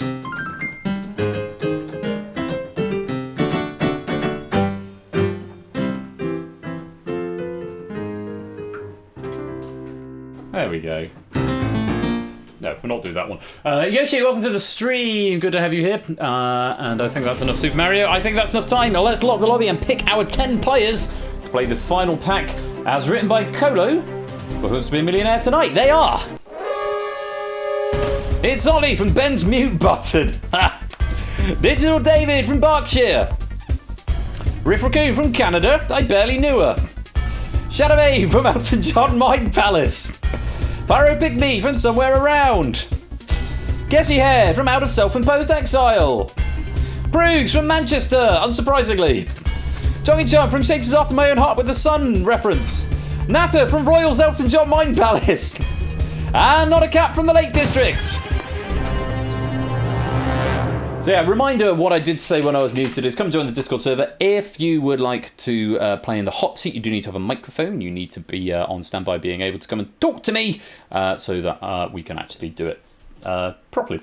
Right, novelty pack from Colo coming up. Proof by Alex, who's not here, so he won't be able to be a phone a friend. But before we get to that point, we need to do fastest finger first. Eyes down. Best of luck to you all. Here comes the next question. Put these body parts in the order in which they appear in the spiritual Dem Bones.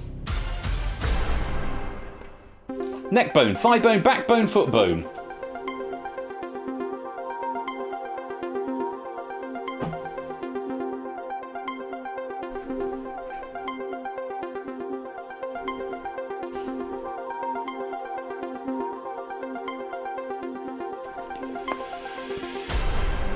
Dem bones, dem bones, dem dry bones. Now hear the word of the Lord.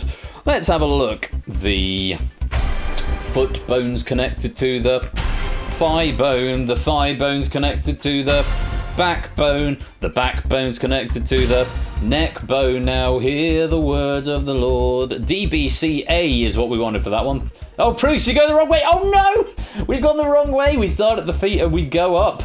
Yes, indeed we do. Well, let's see how many of you that's caught out. All of these were right, but no, not all of them. Let's have a look. Not many. Who was right? Just Pyro Pygmy in 7.34 seconds. Well done, Pyro. Aaron and DMC, Liswitz and Innes getting it right over in the East Wing. Mark also getting it right in the West Wing, but not in the hot seat, not able to take place in the game. So, Pyro Pygmy, you are going to need to come and join the green room in the Discord. Colo will get you nice and sound checked, and then our game will get underway. I'm going to put some Dragon Claw in my pipe while we're waiting. I've nearly run out again of juice. Probably going to have to pick some up at some point soon. So, Pyro Pygmy. Yeah, 2 secs. No worries, no drama. Dem bones need calcium. Yes, they do. Dragon Claws going in. Have a different flavour in a minute. Just wait for Pyro Pygmy to get themselves sorted, get themselves in gear. You want A, B, C, D, David? Neither.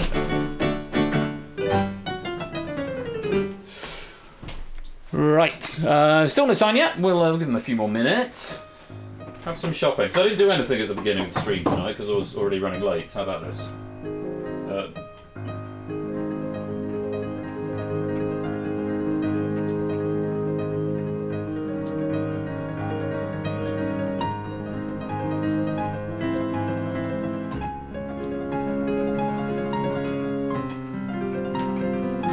And so on. That's Aeolian Harp Etude by Chopin. It's quite hard, that, actually. I should probably learn it properly one day. So tomorrow night, I've got to play this. Anyone know what this is?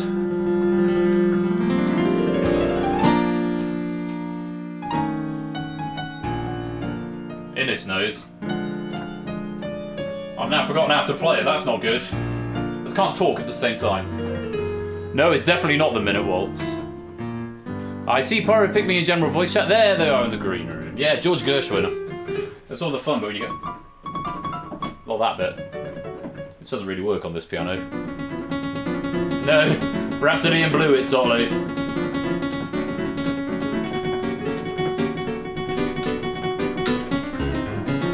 Oh, fuck.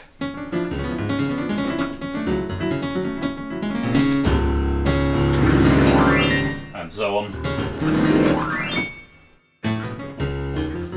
Yeah, it's a good piece. Rhapsody in Blue. I've got to learn how to do it like Victor Borg. It might end up sounding like Victor Borg tomorrow. I hope not. Although Victor Borg does do actually quite a good version of Rhapsody in Blue.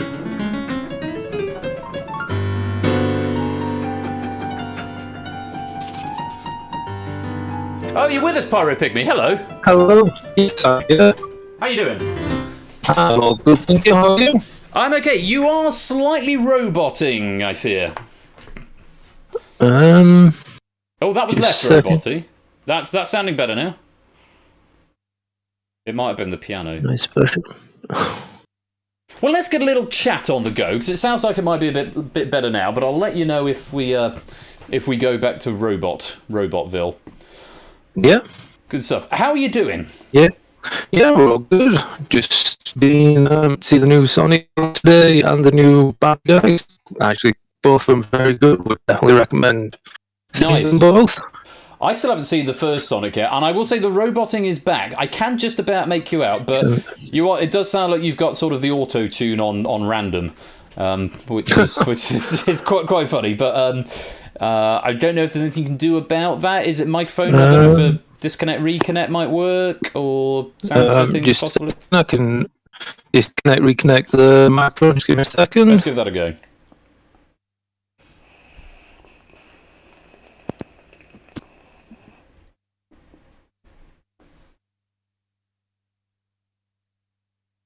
Any better?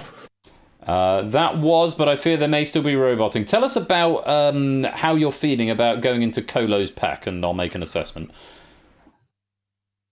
Going to be fun, I think, is just what it's going to be. I think the roboting is cleared up, much cleared up now, so that's great.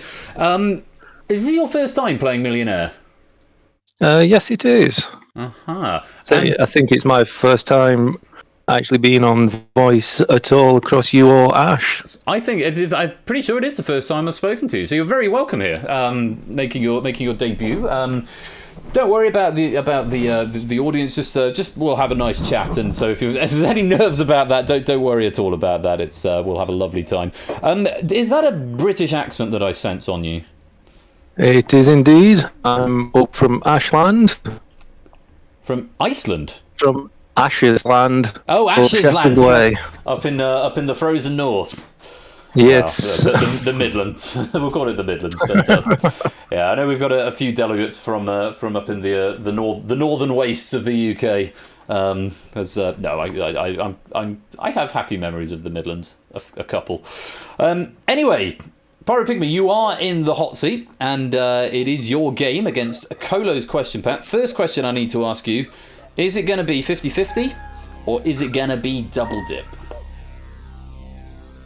I think 50-50, please. 50-50, the classic. And I need you to nominate 3 people from the audience who could function as your phone a friend should you need them. So who have we got? I think the Lupine one. Fellow Northerner. Natter, and it's Otley.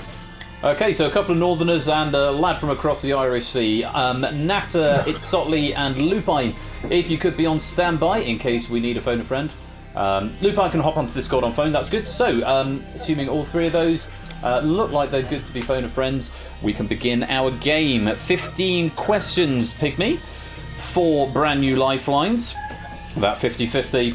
The phone a friend, the ask the audience, and of course ask the host. DJ Jonesy T, welcome to the stream, good to have you here. You ready to play, Pyro? I am indeed. Alright, let's play. Who wants to be a millionaire?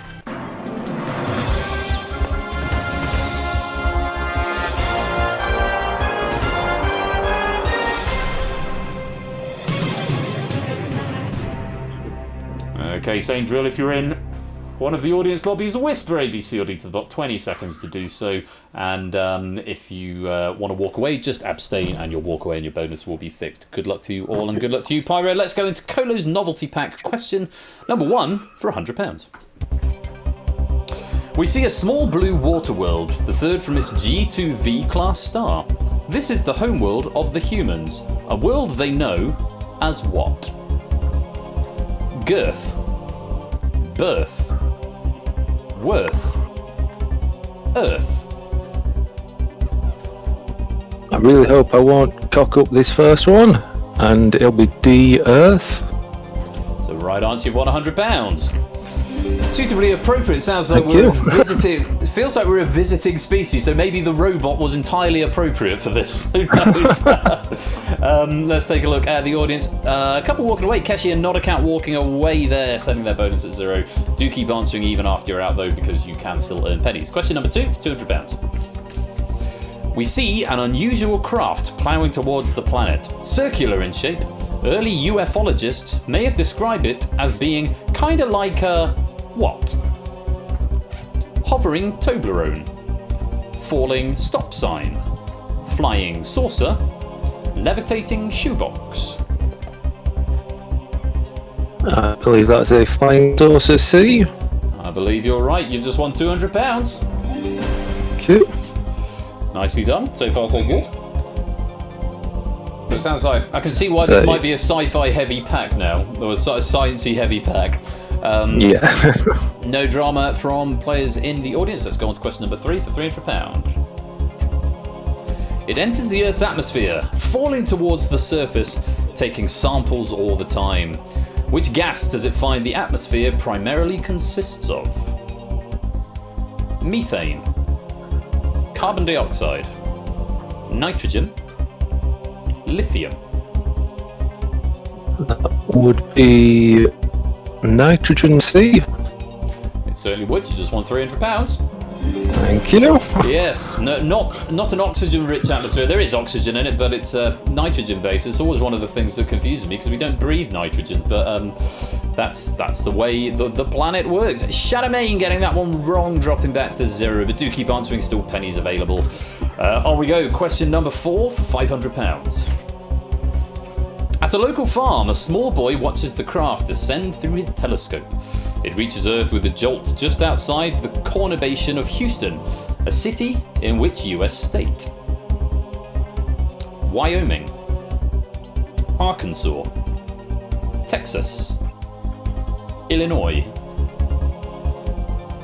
I believe that is Texas C again. Houston, Texas is the right answer. You've just won £500. Thank you. Houston. I don't know if Houston has a problem. I don't know if that's going to be a spoiler for a later question. I don't know if that's where this was going. No drama from our remaining players. Lots of green lights, lots of ticks. As we go to question number 5 with guaranteed £1,000, let's continue our story. A hatch clangs open and 2 figures emerge. The light behind them casting their forms in dark shadow, an effect generally known as what? Mastication, arabesque, hormesis, silhouette. I'm going to go for silhouette D for that one, please. It's a right answer. You've won £1,000. Mastication, chewing, arabesque is a dance. Hormesis, I'm not sure about actually, but silhouette's absolutely the right answer. Nicely done. Right, so a little bit of an adventure we're going on here with Kolo's pack, and it's thoroughly enjoyable, I have to say. Thank you very much, Kolo, for this.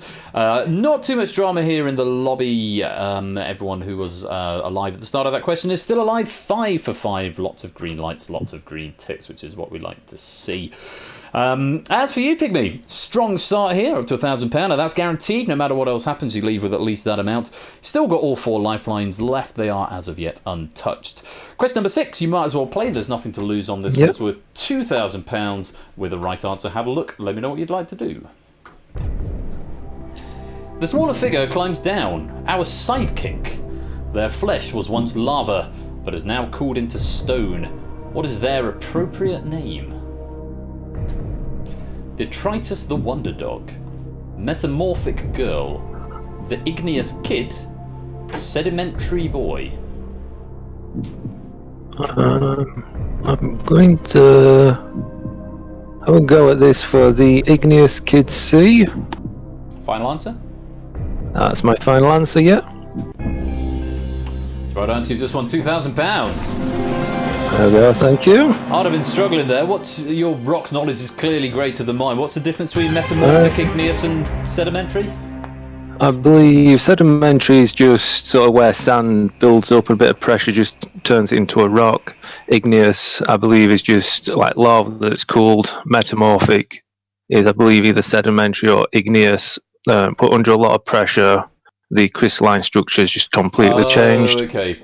So, that sounds vaguely familiar from GCSE science, but or possibly even Year 8 science from before that. But since been lost to the ages in the Elton John Mind Palace. Wow, we've got a few orange lights going on here. David, Natter, DMC, Tadara, and Toot all getting that one wrong, setting your bonus at 1,000. Still got plenty of greens though, as our players continue up the ladder with you, Pygmy. All 4 lifelines still intact as we go to question number 7 for £4,000. Yep. Elsewhere, US Air Force Captain Adams consults the screen of her phased array radar again. The anomaly is definitely real. She places a direct call to her immediate superior. Who answers? Admiral Langley, First Lieutenant Wilkes, Major Buchanan, Master Sergeant Phillips. This one I'm actually not too sure on. I'm just assuming it's just the next in rank to the US Air Force captain. I'm not too hot with that. Okay. So I think I'm going to ask the audience, please. Okay, audience, over to you. Remember to answer again, even if you've already answered. You can answer even if you're not in either of the lobbies, and you can answer either by whispering to the bot or typing it in public chat. Elsewhere, US Air Force Captain Adams consults the screen of her phased array radar again. The anomaly is definitely real. She places a direct call to her immediate superior, who answers Admiral Langley, First Lieutenant Wilkes, Major Buchanan, or Master Sergeant Phillips. All vote now.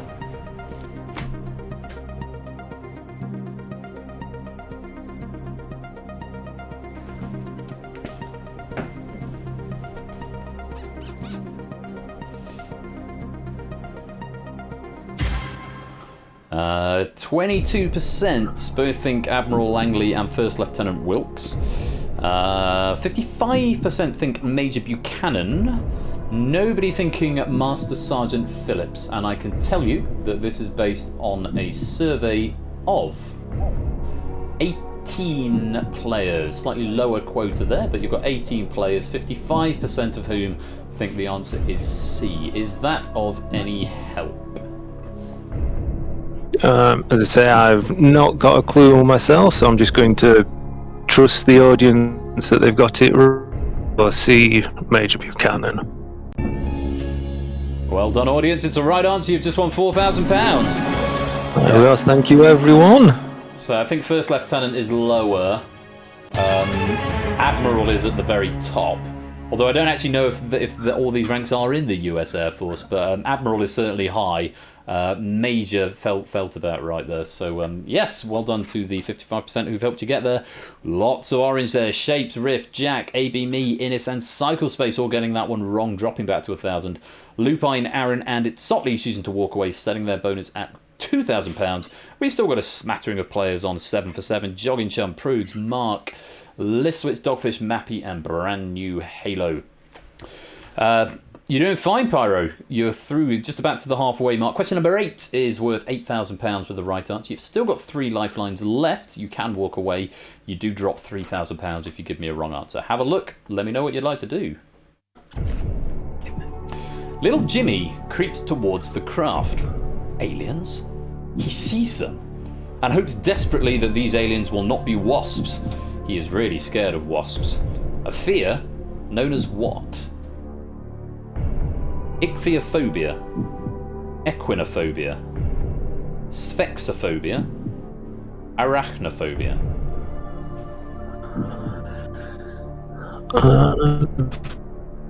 So off we go. We've got D, I think, is spiders.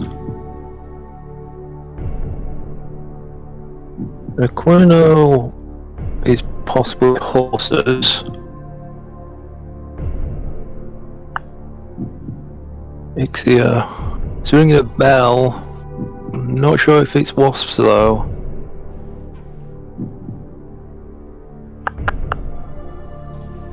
So I think I will actually go C with Sphexophobia. Sphexophobia. If I can get my words out, yeah. You want to play? Yeah, I'm going to play with C, please. Final answer. That's final answer, yes.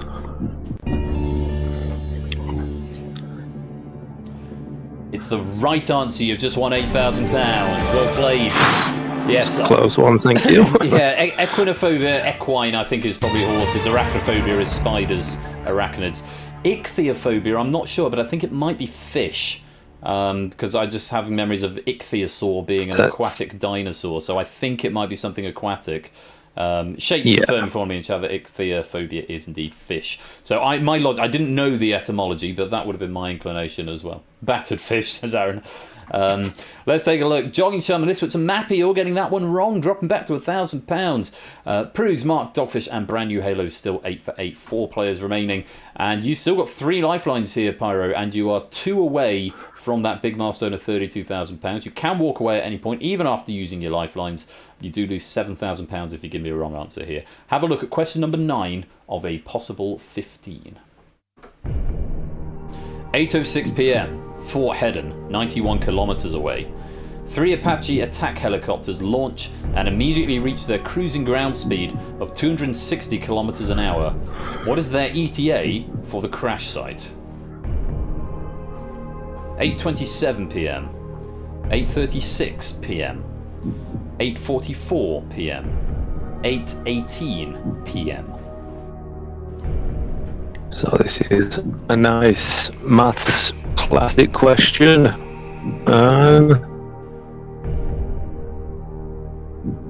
So we're doing 260 kilometers an hour. How far can we go in 91 kilometers? That's just under...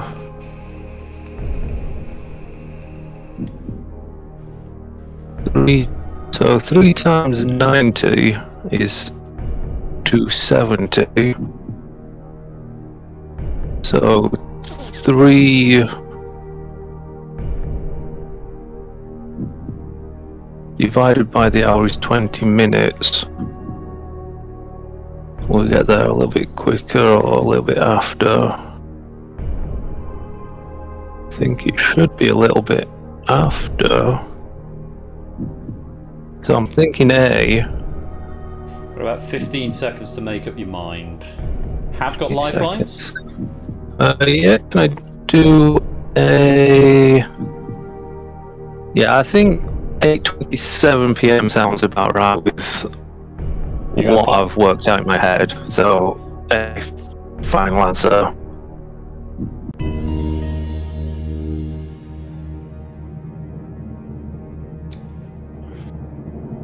Oh, Pygmy, I'm sorry, it's the wrong answer. Yeah.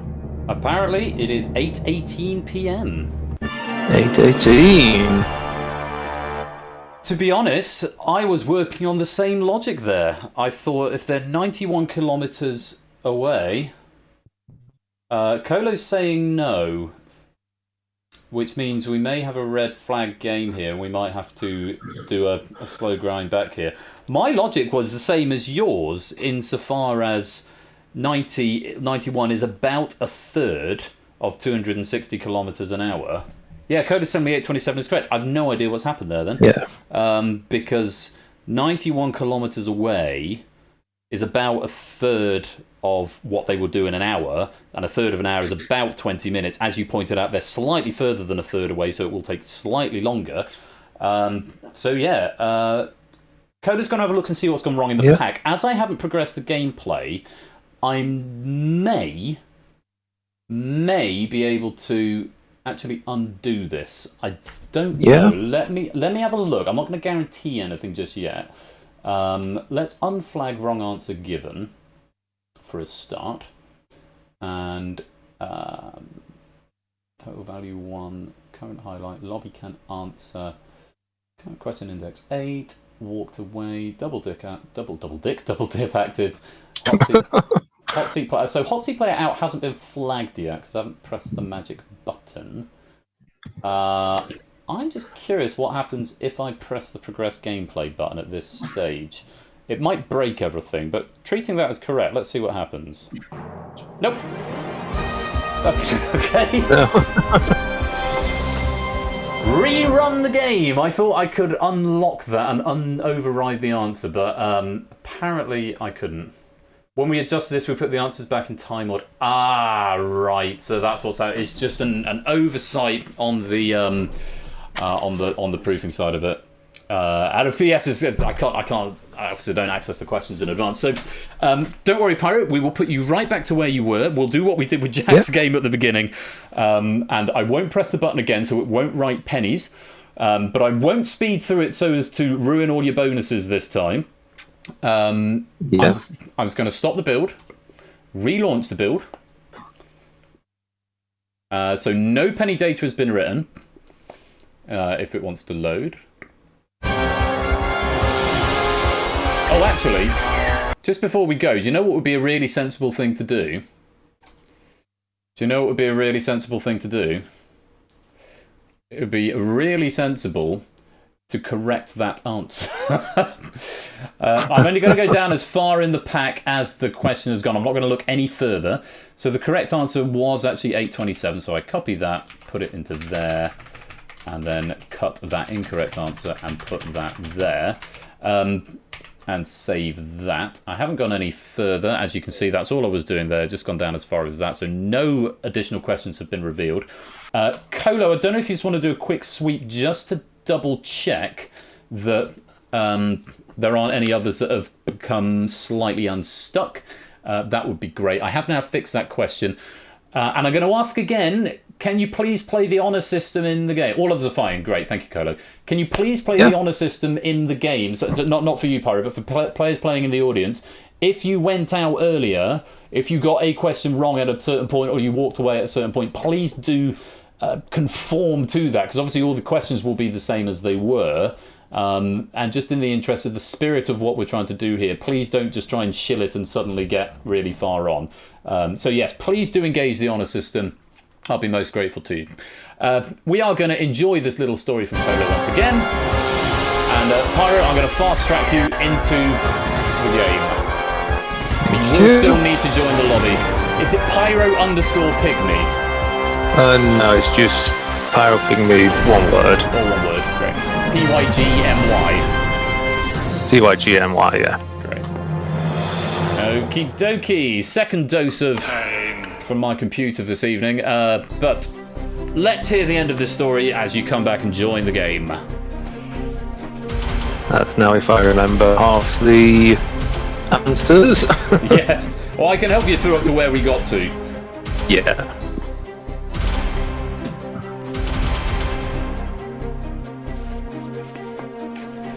Um, 3, 4, 5, 6, 7, 8, 9. I need one more in the left-hand lobby, if please. In fact, I need Pyro Pygmy. I don't need one more, I just need Pygmy. Oops. If you can come join that lobby, and then we'll get cracking. There we go. Let's, and again, we'll lose another fastest finger question. And there's Pyro Pygmy being brought in. Let's whiz through here. There we go. And let's go to the fastest finger, which we will...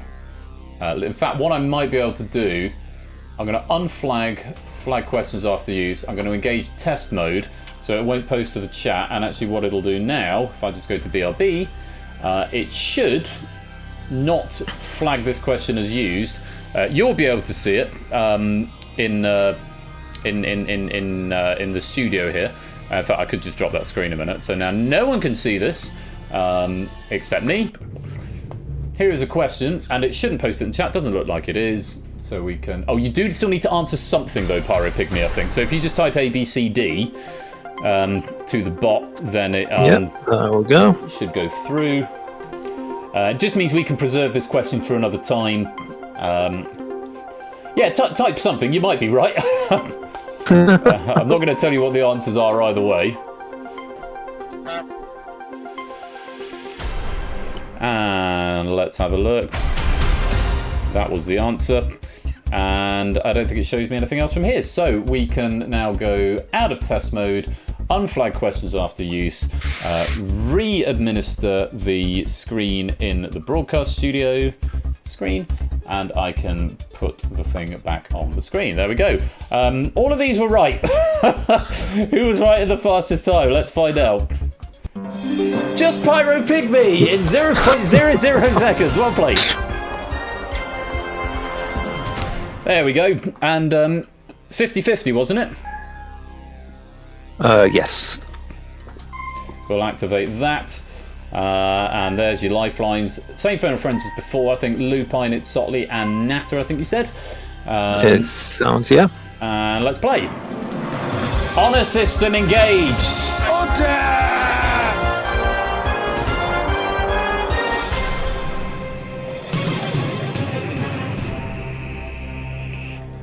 And let's begin our story again. We see a small blue water world, the third from its G2V class star. This is a home world of the humans, a world they know as what? Tell us, Pyro Pygmy, what is the answer? That was Earth. It certainly was, and... time up from the bottom. Yeah, I just don't want to accidentally catch the lobby out if they're by pressing the button too quickly. Looks like we are on form for before. Question 2. We see an unusual craft ploughing towards the planet, circular in shape. Early ufologists may have described it as being kind of like a hovering Toblerone, levitating shoebox, falling stop sign, or flying saucer. That was a flying saucer. It certainly was. The answer was D. I think I pressed the button too soon, but hopefully everyone had enough time to answer. Yes, solid green is always good. Mark walking on that one. Let's go to question number 3. It enters the Earth's atmosphere, falling towards the surface, taking samples all the time. Which gas does it find the atmosphere primarily consists of? Nitrogen, carbon dioxide, lithium, or methane? That was nitrogen. It certainly was. We're up to £300. Good nitrogen. Don't let the bed bugs bite you. Double honk for that, Jack. Very nice. Shadowmane walking on that one. That seems consistent with before. Let's go on. At a local farm, a small boy watches the craft descend through his telescope. It reaches Earth with a jolt just outside the conurbation of Houston, a city in which US state? Arkansas, Texas, Wyoming, or Illinois? That was Texas. Yes, it was. £500 is all good. And is the lobby acting as it should? Looks like it is. And question 5. A hatch clangs open and 2 figures emerge, the light behind them casting their forms in dark shadow, an effect generally known as what? Mastication, arabesque, hormesis, silhouette. Same order as before, I think. It looks the same order, and that's silhouette. And that's £1,000. Woo! Save point again. Save point again. Would have thunk. Nicely done. Motoring through these, and no drama here in the lobby. Up to £1,000. On we go. Question 6. And no music for this one because I've pressed the button too soon. The small figure climbs down as psychic. Their flesh was once lava, but now has now cooled into stone. What is their appropriate name? Sedimentary boy, metamorphic girl, the igneous kid, Detritus the wonder dog. That was the igneous kid. Glad you remembered that one because I certainly didn't. It's the right answer. Okay, on we go to the next. Let's zoom in, just check in with our audience. There's a few red lights there, that seems familiar. You're all good. Question 7 for £4,000. Elsewhere, US Air Force Captain Adams consults the screen of a phased array radar again. The anomaly is definitely real. She places a direct call to her immediate superior, who answers. Was it Admiral Langley? Did you ask the audience on this one? And then I asked the audience on this one, yes. Okay. First Lieutenant was Major Buchanan or Master Sergeant Phillips. Well, let's ask the audience. Same drill as before, audience. US Air Force Captain Adams consults the screen of her phased array radar again. The anomaly is definitely real. She places a direct call to her immediate superior, who answers Admiral Langley, First Lieutenant Wilkes, Major Buchanan or Master Sergeant Phillips. All vote now.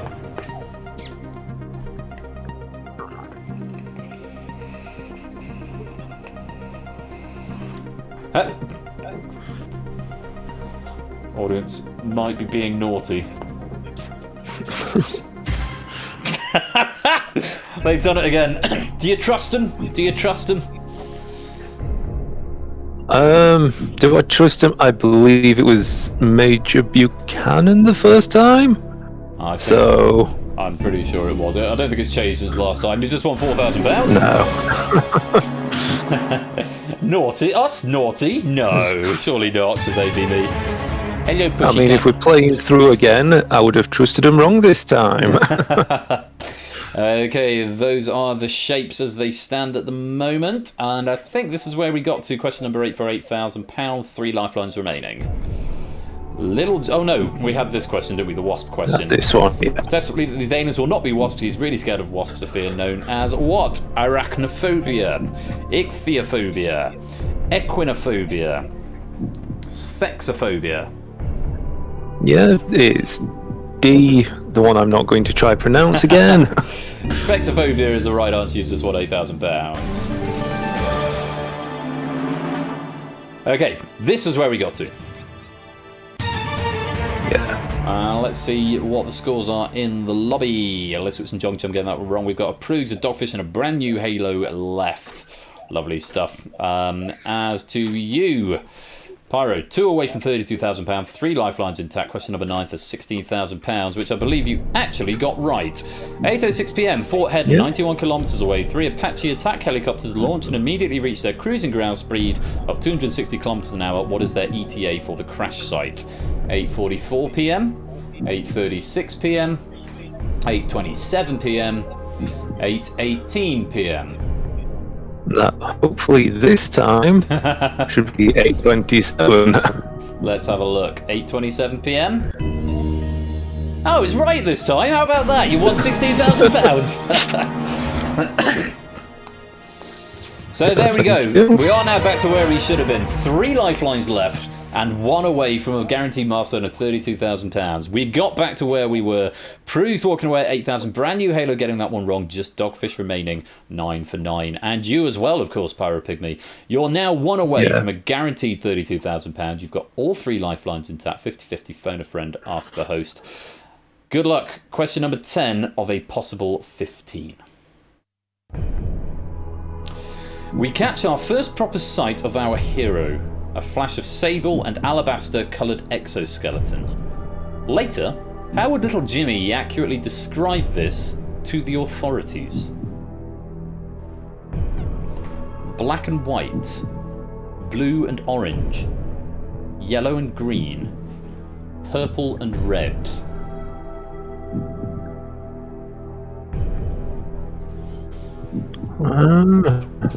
I'm not sure on this one. Okay. Table. Lifelines available. 50-50, phone a friend, ask the host. I think alabaster, if I recall correctly, I think might be a white rock, might be yellow, but I think it's what's used in lamps. They can use that rock as a sort of like a see-through rock. So it could be black and white, sable green. I think sable green. You're about 30 seconds. There are 3 lifelines still up there. 50-50, phone a friend, ask the host. You lose 15 if you're wrong. Do a 50-50, please, and just hopefully it doesn't get rid of B and D. Okay, let's have a look. Computer, can you take away 2 random wrong answers, please? Leave Pyro just the right answer and the 1 remaining wrong answer.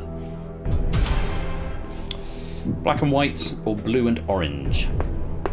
Then go black and white then, please, A. Final answer? Yes.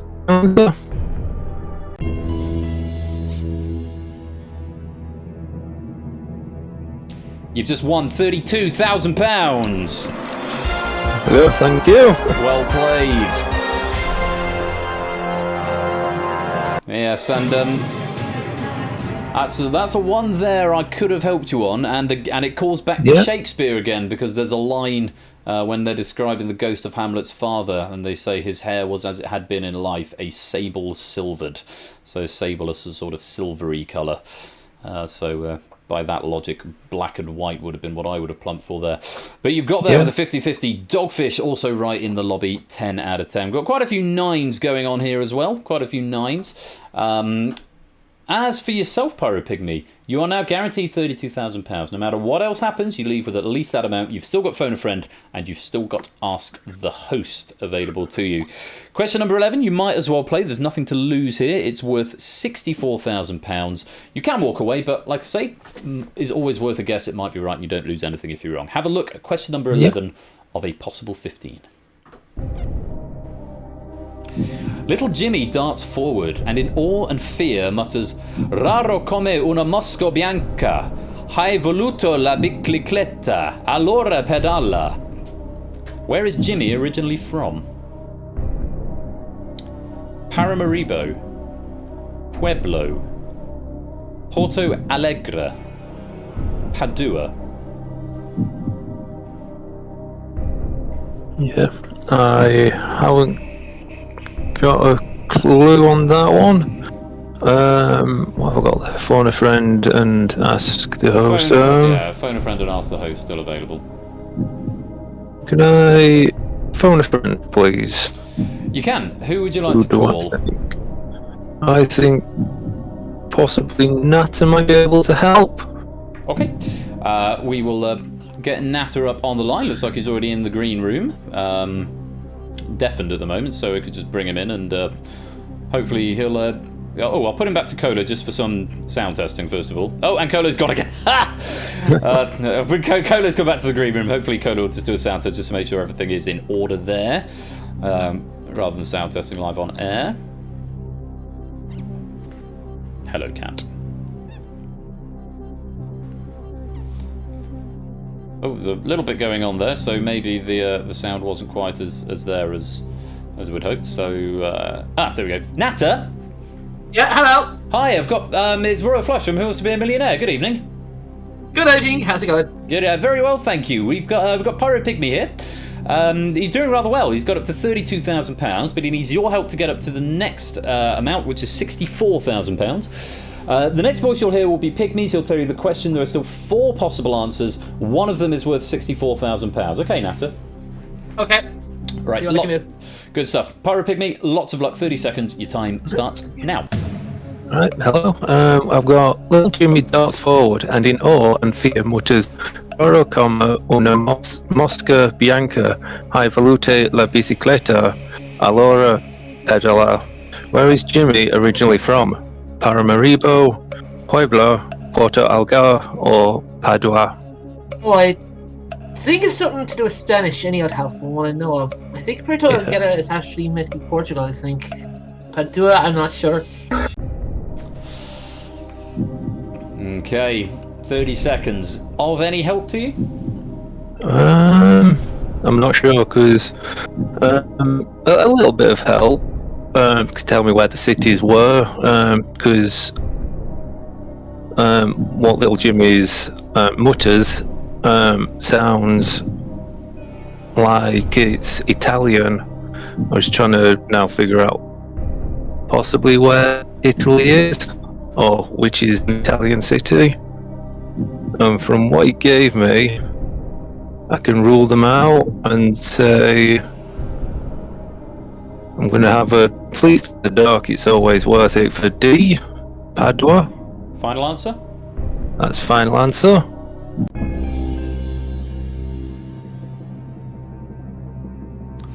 You've just won £64,000. No idea how you got there, but it was the right answer. Yes, Padua is a city in Italy. Paramaribo is in somewhere in South America, Suriname. I think it's Suriname in South America? Yes. And the other ones I'm not sure about. But yes, Padua is Italy. I thought it was Italian. I'm sure Colo, if we ask him very nicely, will give us a translation of exactly what little Jimmy said as well. Dogfish is declaring Porto Alegre a new Italian enclave. I wonder what that means for his score. He has indeed gone orange, and Dogfish winning the lobby there with the £32,000 bonus. Nicely done. That's about 300 or so pennies. Dogfish, very well played. As for yourself, Pyro, you're 4 away from $1 million. Question number 12 is worth £125,000 with the right answer. You've got Ask the Host left, and that is it in terms of lifelines. If you give me a wrong answer, you will lose £32,000. Have a look. Let me know what you'd like to do. It's question number 12 of a possible 15. Our hero sniffs the air and detects a strong source of lactic acid 27 metres, or possibly miles, to the south. A product of anaerobic respiration from Jimmy's swift jog. What is the chemical composition of lactic acid? CH3COOCH2CH3, CH3CHOCOOH, CH3CH2CH2CH3, H3PO4. I'm going to rule D out straight away as phosphoric acid.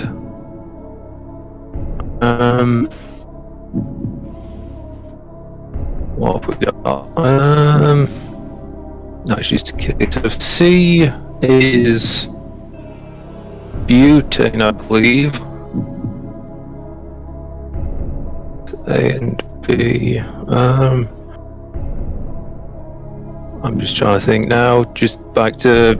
Have you got a chemistry background? Mine. Yeah.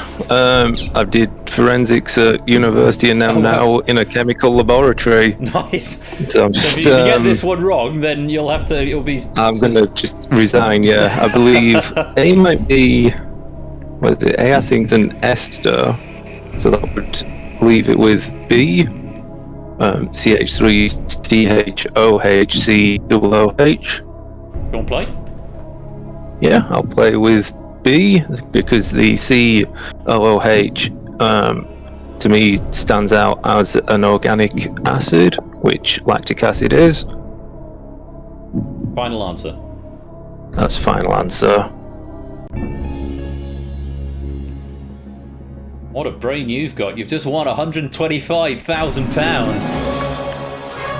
Lingomaniac says A says cooch.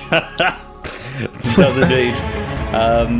Very well played there. What a question that was. And as I think it was Jack pointed out, this isn't one you want phone a friend for. No. That would not have been fun. A handful of people getting this right, though, so very well played if you've got a green tick by your name there. We've got a few on 11 still. Innis, Lupine, Dogfish, all on 11. Nice. Still got that one lifeline left. Ask the host. You're saving me quite late, which is always very scary, given my track record in recent streams, but I'll do what I can if you need it. Question number 13 next is worth £250,000 with the right answer. You do lose £93,000 if you give me a wrong answer. You don't have to play, but have a look. It's question number 13 of a possible 15. We see through the hero's 2 compound eyes, infrared thermal vision. Little Jimmy is bright like a beacon, and on the horizon 3 ominous helicopter shapes. What wavelengths of the electromagnetic spectrum are producing these images? 9 to 14 micrometers, 7 to 235 millimeters, 4 to 17 meters, 6 to 56 picometers. It's an order of magnitude question, isn't it? Yes. So, the visible light is in the nanometers range. And I believe going towards the infrared, the wavelength gets bigger. So I can discount picometers. I don't think it's as big as meters, because that's radio wavelengths. Is it micrometers or millimeters? Not sure. Going to ask yourself. Do you want to ask me? Yes, with the little bit that I've put in, see if that helps your knowledge as well. Okay, here's what I think. I've no idea. No idea. No idea. I was expecting colours to come up in the answer, and I was thinking it's red. The answer's red, but then I remembered infrared was in the question. You've discounted picometers. Yeah. And you say visible light is what, nanometers? Yes. To me, micrometers is smaller than millimeters. Is it 100 micrometers in a millimeter? Yes. 10 or something, or 10 micrometers in a millimeter. I don't know enough about wavelengths and things to make any solid assumption, but to me, and you said meters sounds too big, to me millimeters sounds too big, because if you're talking about waves of light, it's sort of in the micro territory, isn't it? Millimeters is something you use to measure a desk or something. Yeah. Not waves of light. That's literally all I've got. It's just millimeters still sounds like it's too big, but I haven't really got a clue. The fact that millimeters has got such a broad range, 7 to 235, that's quite a wide margin for error. 235 millimeters, that's nearly a foot, isn't it? 235 millimeters, is that 23.5 centimeters? Yeah. So that's quite long. And if you've discounted 4 to 17 meters, it's 1/12 of the lowest value of C, whereas micrometers with the narrow margin is getting down much smaller. I could be talking out my arse completely, but if I was pressed and you, with the information you've given and leaving those two, there goes the neck rest, I would go A, but I honestly don't know. I will leave it with you to make that decision, and that is my final answer. Sure, final answer. I think between us, we've come to a conclusion that A sounds plausible and logical. So I think I will go for it, risk it for biscuit for A. Final answer. That's final answer. Oh, you've used Ask the Host, so I don't get anything in the log. Computer, can you please reveal, is A the correct answer? Woohoo! It is. You just won £250,000. Well played. Well played me, I guess. Yeah, maybe. Well played you. Thank you for the help. I don't know how much help I was there. I sort of scrambled to the answer. Odd Garrett, welcome to the stream. Great to have you here. Goodness me. Oh, and a message from our sponsor, Digital David. Well worked out. Thank you very much for the 100 bits there, David. I think Pyro Pygmy did most of the legwork there. I'm not going to lie. I just sort of stumbled over the right answer and happened to be right there. A few green ticks going in there. Riff up to 12 out of 13, along with Innis and Lupine also on 12 out of 13. We have got 2 more questions to face and hear the end of our story. Question number 14. Now, it's getting super jolly serious now. Question 14 is worth £500,000 with the right answer, but You're out of lifelines, and if you go wrong, you lose £218,000. I can say the leaderboard has got 4 people on it with $250,000, and only one with $500,000. And that one with $500,000 was a team effort from Samster and Colo. We've got Derek, Carr, Keshi, Zeus, all on $250,000 banked. Derek, Carr, Keshi, Zeus. Yeah. Samster and Colo have done $500,000, and we have got 4 players who have done the million. Colo twice, question writer, Hallian, and Carr. It's up to you what you do here. No one would blame you for walking away, but have a look at question number 14. It's worth £500,000. Quick combat montage. Rockets hone in. Our hero beats his 2 scaly wings 600 times in a second to send the rockets off course. And all to the sound of 1993's Thousand, a track that runs at a record-breaking 1015 BPM by which artist? Fatboy Slim, Aphex Twin, Carl Cox, Moby.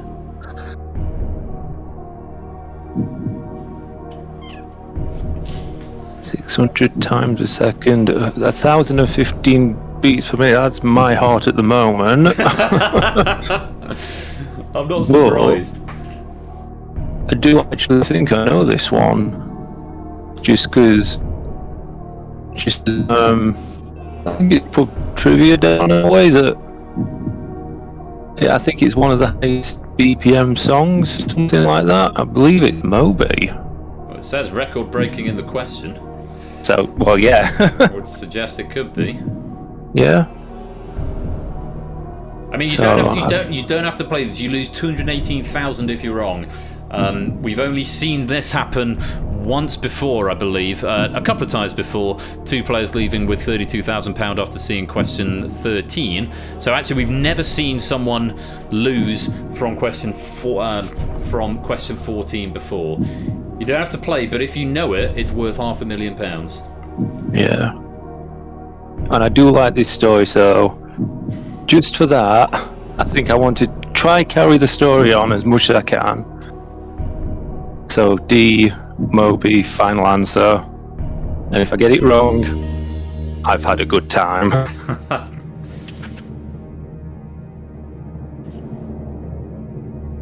You haven't. You've just won £500,000. We're going all the way to the £1 million question. One more question in this pack to finish Colo's story. Green ticks if you got that one right. Riff up to 13. Innis up to 13. Just the 2 players, 13 out of 14 here. Pyro, what a debut. What a vocal on-stream debut. You are up to question 15, the £1 million question. In this novelty pack from Colo, you have no lifelines left. You are 1 question away from £1 million virtual pounds. A wrong answer, though, will cost you £468,000. It's a massive drop, but it is a huge, huge penny reward if you can get to the top, as well as the prestige of being top of the leaderboard, which only 3 individuals have done previously, one of them twice. Good luck. Question number 15 for £1 million. Jimmy is saved, and at last we see our hero in his full majesty, thorax thrust forward with pride. And with that, the opening credits roll. What is the title of this rather strange superhero movie? Biscuit Weevil Man and Igneous Boy. Hissing Cockroach Man returns. Tiger Mosquito Man begins. Bristled Blowfly Man forever.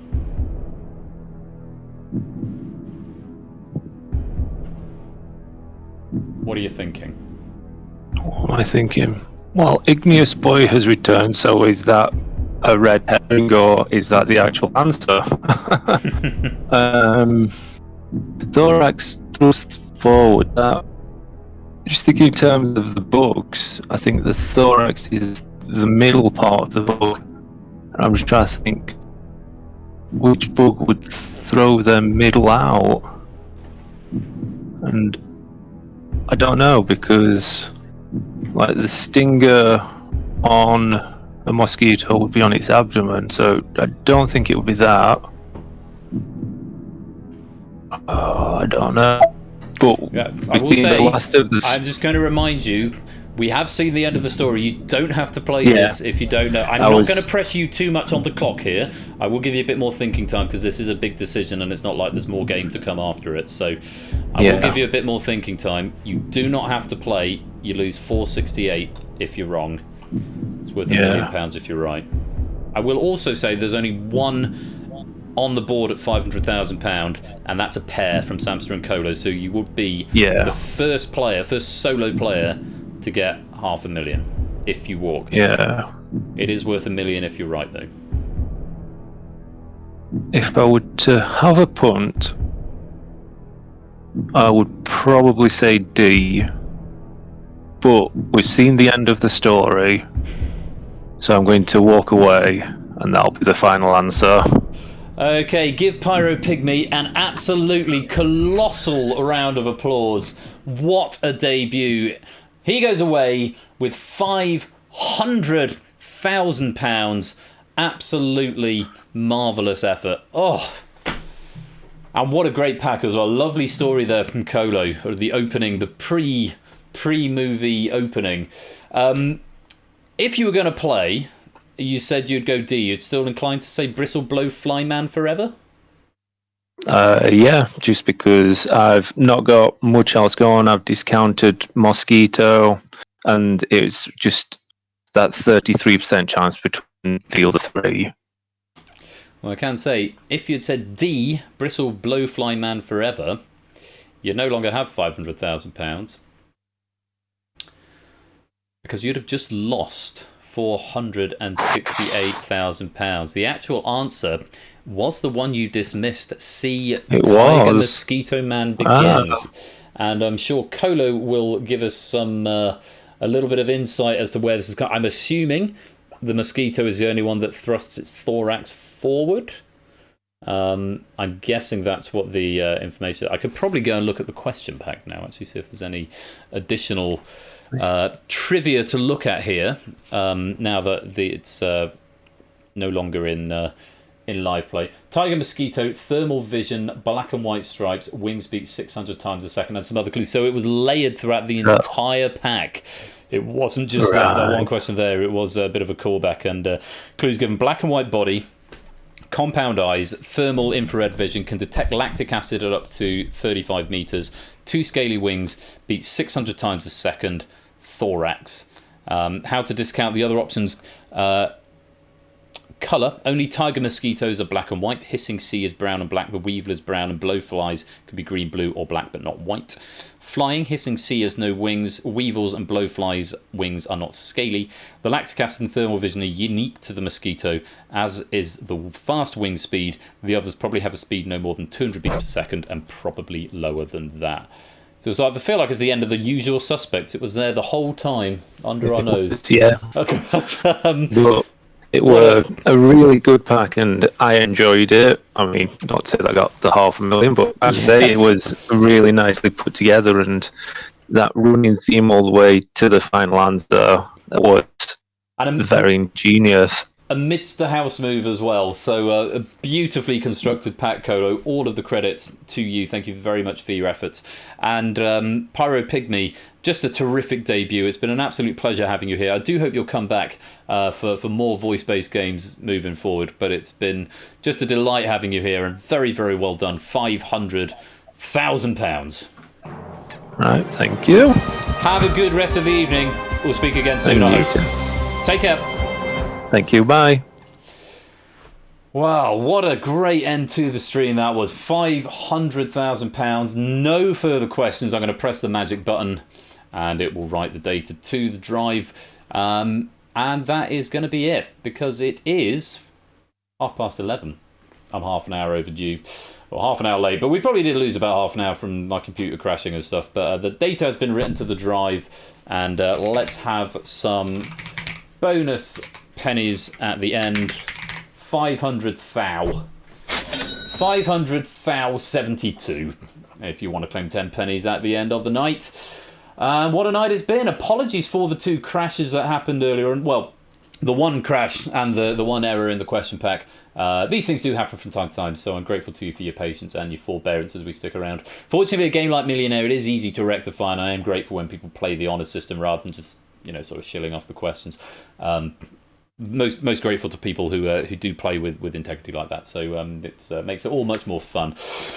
So, Topper's on hiatus tomorrow, so no Topper. I'm back on Tuesday. I've got a bit of a bumper one on Tuesday. It's definitely not going to be one to miss, because we have got... that's the finale, so not that one. We have got Plinko the Quiz by me.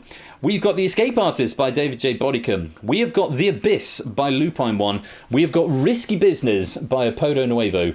And we will probably have some stuff as well. Some stuff that I've been working on with Toot over the last week or two. It's an idea I got while I was in Iceland. Actually, while I was listening to the weird thing, it was really weird tangential sort of inspiration as to what inspired it. And it's basically to do with something I heard on James O'Brien's show on LBC. It's not a political thing, it's not remotely political, but we've done a lot of brainstorming on it, and I'm really happy with how it is. It is technically functional tonight, but I've got to put some polish on it between now and Tuesday. So I do hope you'll join me for that. Probably won't be at the beginning. It is a warm-up game, but it's probably a warm-up game we'll play midway through, so probably after The Escape Artist or after The Abyss. So that's on Tuesday at 8 PM right here, twitch.tv/Royal_Flush. I do hope you'll join me for that. Bash is going to be with us Wednesday and Friday. Wednesday and Friday next week with... I beg your pardon, no he won't, he'll be here Wednesday. No stream on next Friday because Ash has got a gig, but next Wednesday the Breakaway Tournament begins. Ash's Breakaway Tournament episode 1, so do go and give him a follow if you're not already. I'm aware our Venn diagram of people who follow both channels is basically a circle, but do go give him a follow if you're not. Ash is not around next Friday, but my season finale, remember no Thursday stream next week because the arena final is going to be happening in the finale. Face applications, haven't forgotten, David. Season finale from me, week today, starting at 8 PM. We have got My Mind's Gone Blank by me, Data Leak by Oni, The Arena Final, as written by David and featuring our 4 finalists, Derek, Samster, Innis, and BC, I think. Google That, the staff game of Google That, written by me. There will be... I'll fast track the proofers and the admin staff. There will probably still be some spaces left over. I haven't got an exact count of how many staff members are actually going to be around for that, but I think there should be some spaces left over. A couple of prevalent question writers have had an invite as well, but there should be some open spaces in that. I'm going to try and put together another pack of the new game we're playing on Tuesday, hopefully with some feedback from you guys in the interim. And there might be one more game. I'm going to try and conjure up a money box or a hive or something. So it's going to be a bumper stream next Saturday, which is going to be the Season 6 finale, before I go off on a little hiatus. During that hiatus, there'll be some stuff going on. The main reason for putting the hiatus there is because the following weekend I'm involved in church service for the Easter Vigil, so obviously I won't be around for that. But on one or both of the Tuesdays during that hiatus, I'm going to be doing my developer game in 12 hours live on stream challenge. Don't know if it's going to be a quiz game, whether it's going to be a Twitch interactive. Don't know whether it's going to be a one that is a standalone that you can play in the server. It might be completely unrelated to quiz. I will take suggestions from people in the chat and I will make something live on stream. So there'll be a lot of chatting, and I'll probably do that over 2 or 3 sessions on stream. So do keep your eyes on the Discord server for more information about that, which you can go join right there. So, just 2 more streams left for me this season. It's been a good season, actually. And it's been fun having the arena quietly bubbling away in the background. I'm just going to get the information for the face-off tournament, which applications for which are open now. Let's jump to there. There it is. If you haven't got your application in already, the deadline is I think it's Monday week. I want to say, in fact, I should just say up here, Monday the 11th of April, because I've got to do some changes to the build for the opening ceremony, which is going to be the Season 7 opener on Saturday the 23rd of April. So if you've not got your application in, now is the time to do it. 11th of April is the deadline, which is it's the second today, so 9th. So that would be Monday, Monday week. So last week to get your applications in for Face Off. If you haven't done so, please do so. It would be great to have as many. We've got nearly 30 now, which is a really good number. Let me stop that bonus right there, and all will be well. So that's everything that's coming up. Season finale week for me next week. You've got Ash on Wednesday as well. And, of course, all the stuff going on in this Discord and in Ash's Discord. There's normally something going on at all times. Very, very well done to Pyro Pygmy winning £500,000 there. Thanks again to Kodo and all our question rights tonight too. And Sam is acidic as well. And thank you for playing along at home. Thank you for your forbearance in what has been a slightly weird sort of day for me. Difficult stuff going on IRL. And I'm going to check in with Dylan and Megs in a minute. To check they're all right, and I will pass on your regards. Thank you very much for your kind words on that as well. Who wants to be Millionaire Club Mix? It's about 5 minutes, otherwise I'll play that in full. Where is the final closing thing? Is it under C for closing? I'll type closing full, that's what I'm after. Closing full. It's about the minute long track. I've lost it now. No closing full. There it is. Oh! And this is one of our sponsors, Useless, just at the end of the night. Hash Pope Colo Best Colo. Hashtag Pope Colo Best Colo. I really want to use Elton John Mind Palace as a raid. Can we save that for another time? No, we can have Mr. Bean Hot Tub, I suppose. We'll save Elton John Mind Palace for another time. Until next time, thank you once again for joining me for Game Night. It's always a pleasure to have your company. I'm so grateful to you for all the support. Turning up, tuning in, playing the quizzes, to all the writers, all the players. It has been wonderful talking to you all. Enjoy the rest of your weekend. I will be back on Tuesday, and I'll be floating around in the server in the interim. Until next time, take care, peace out, and good night.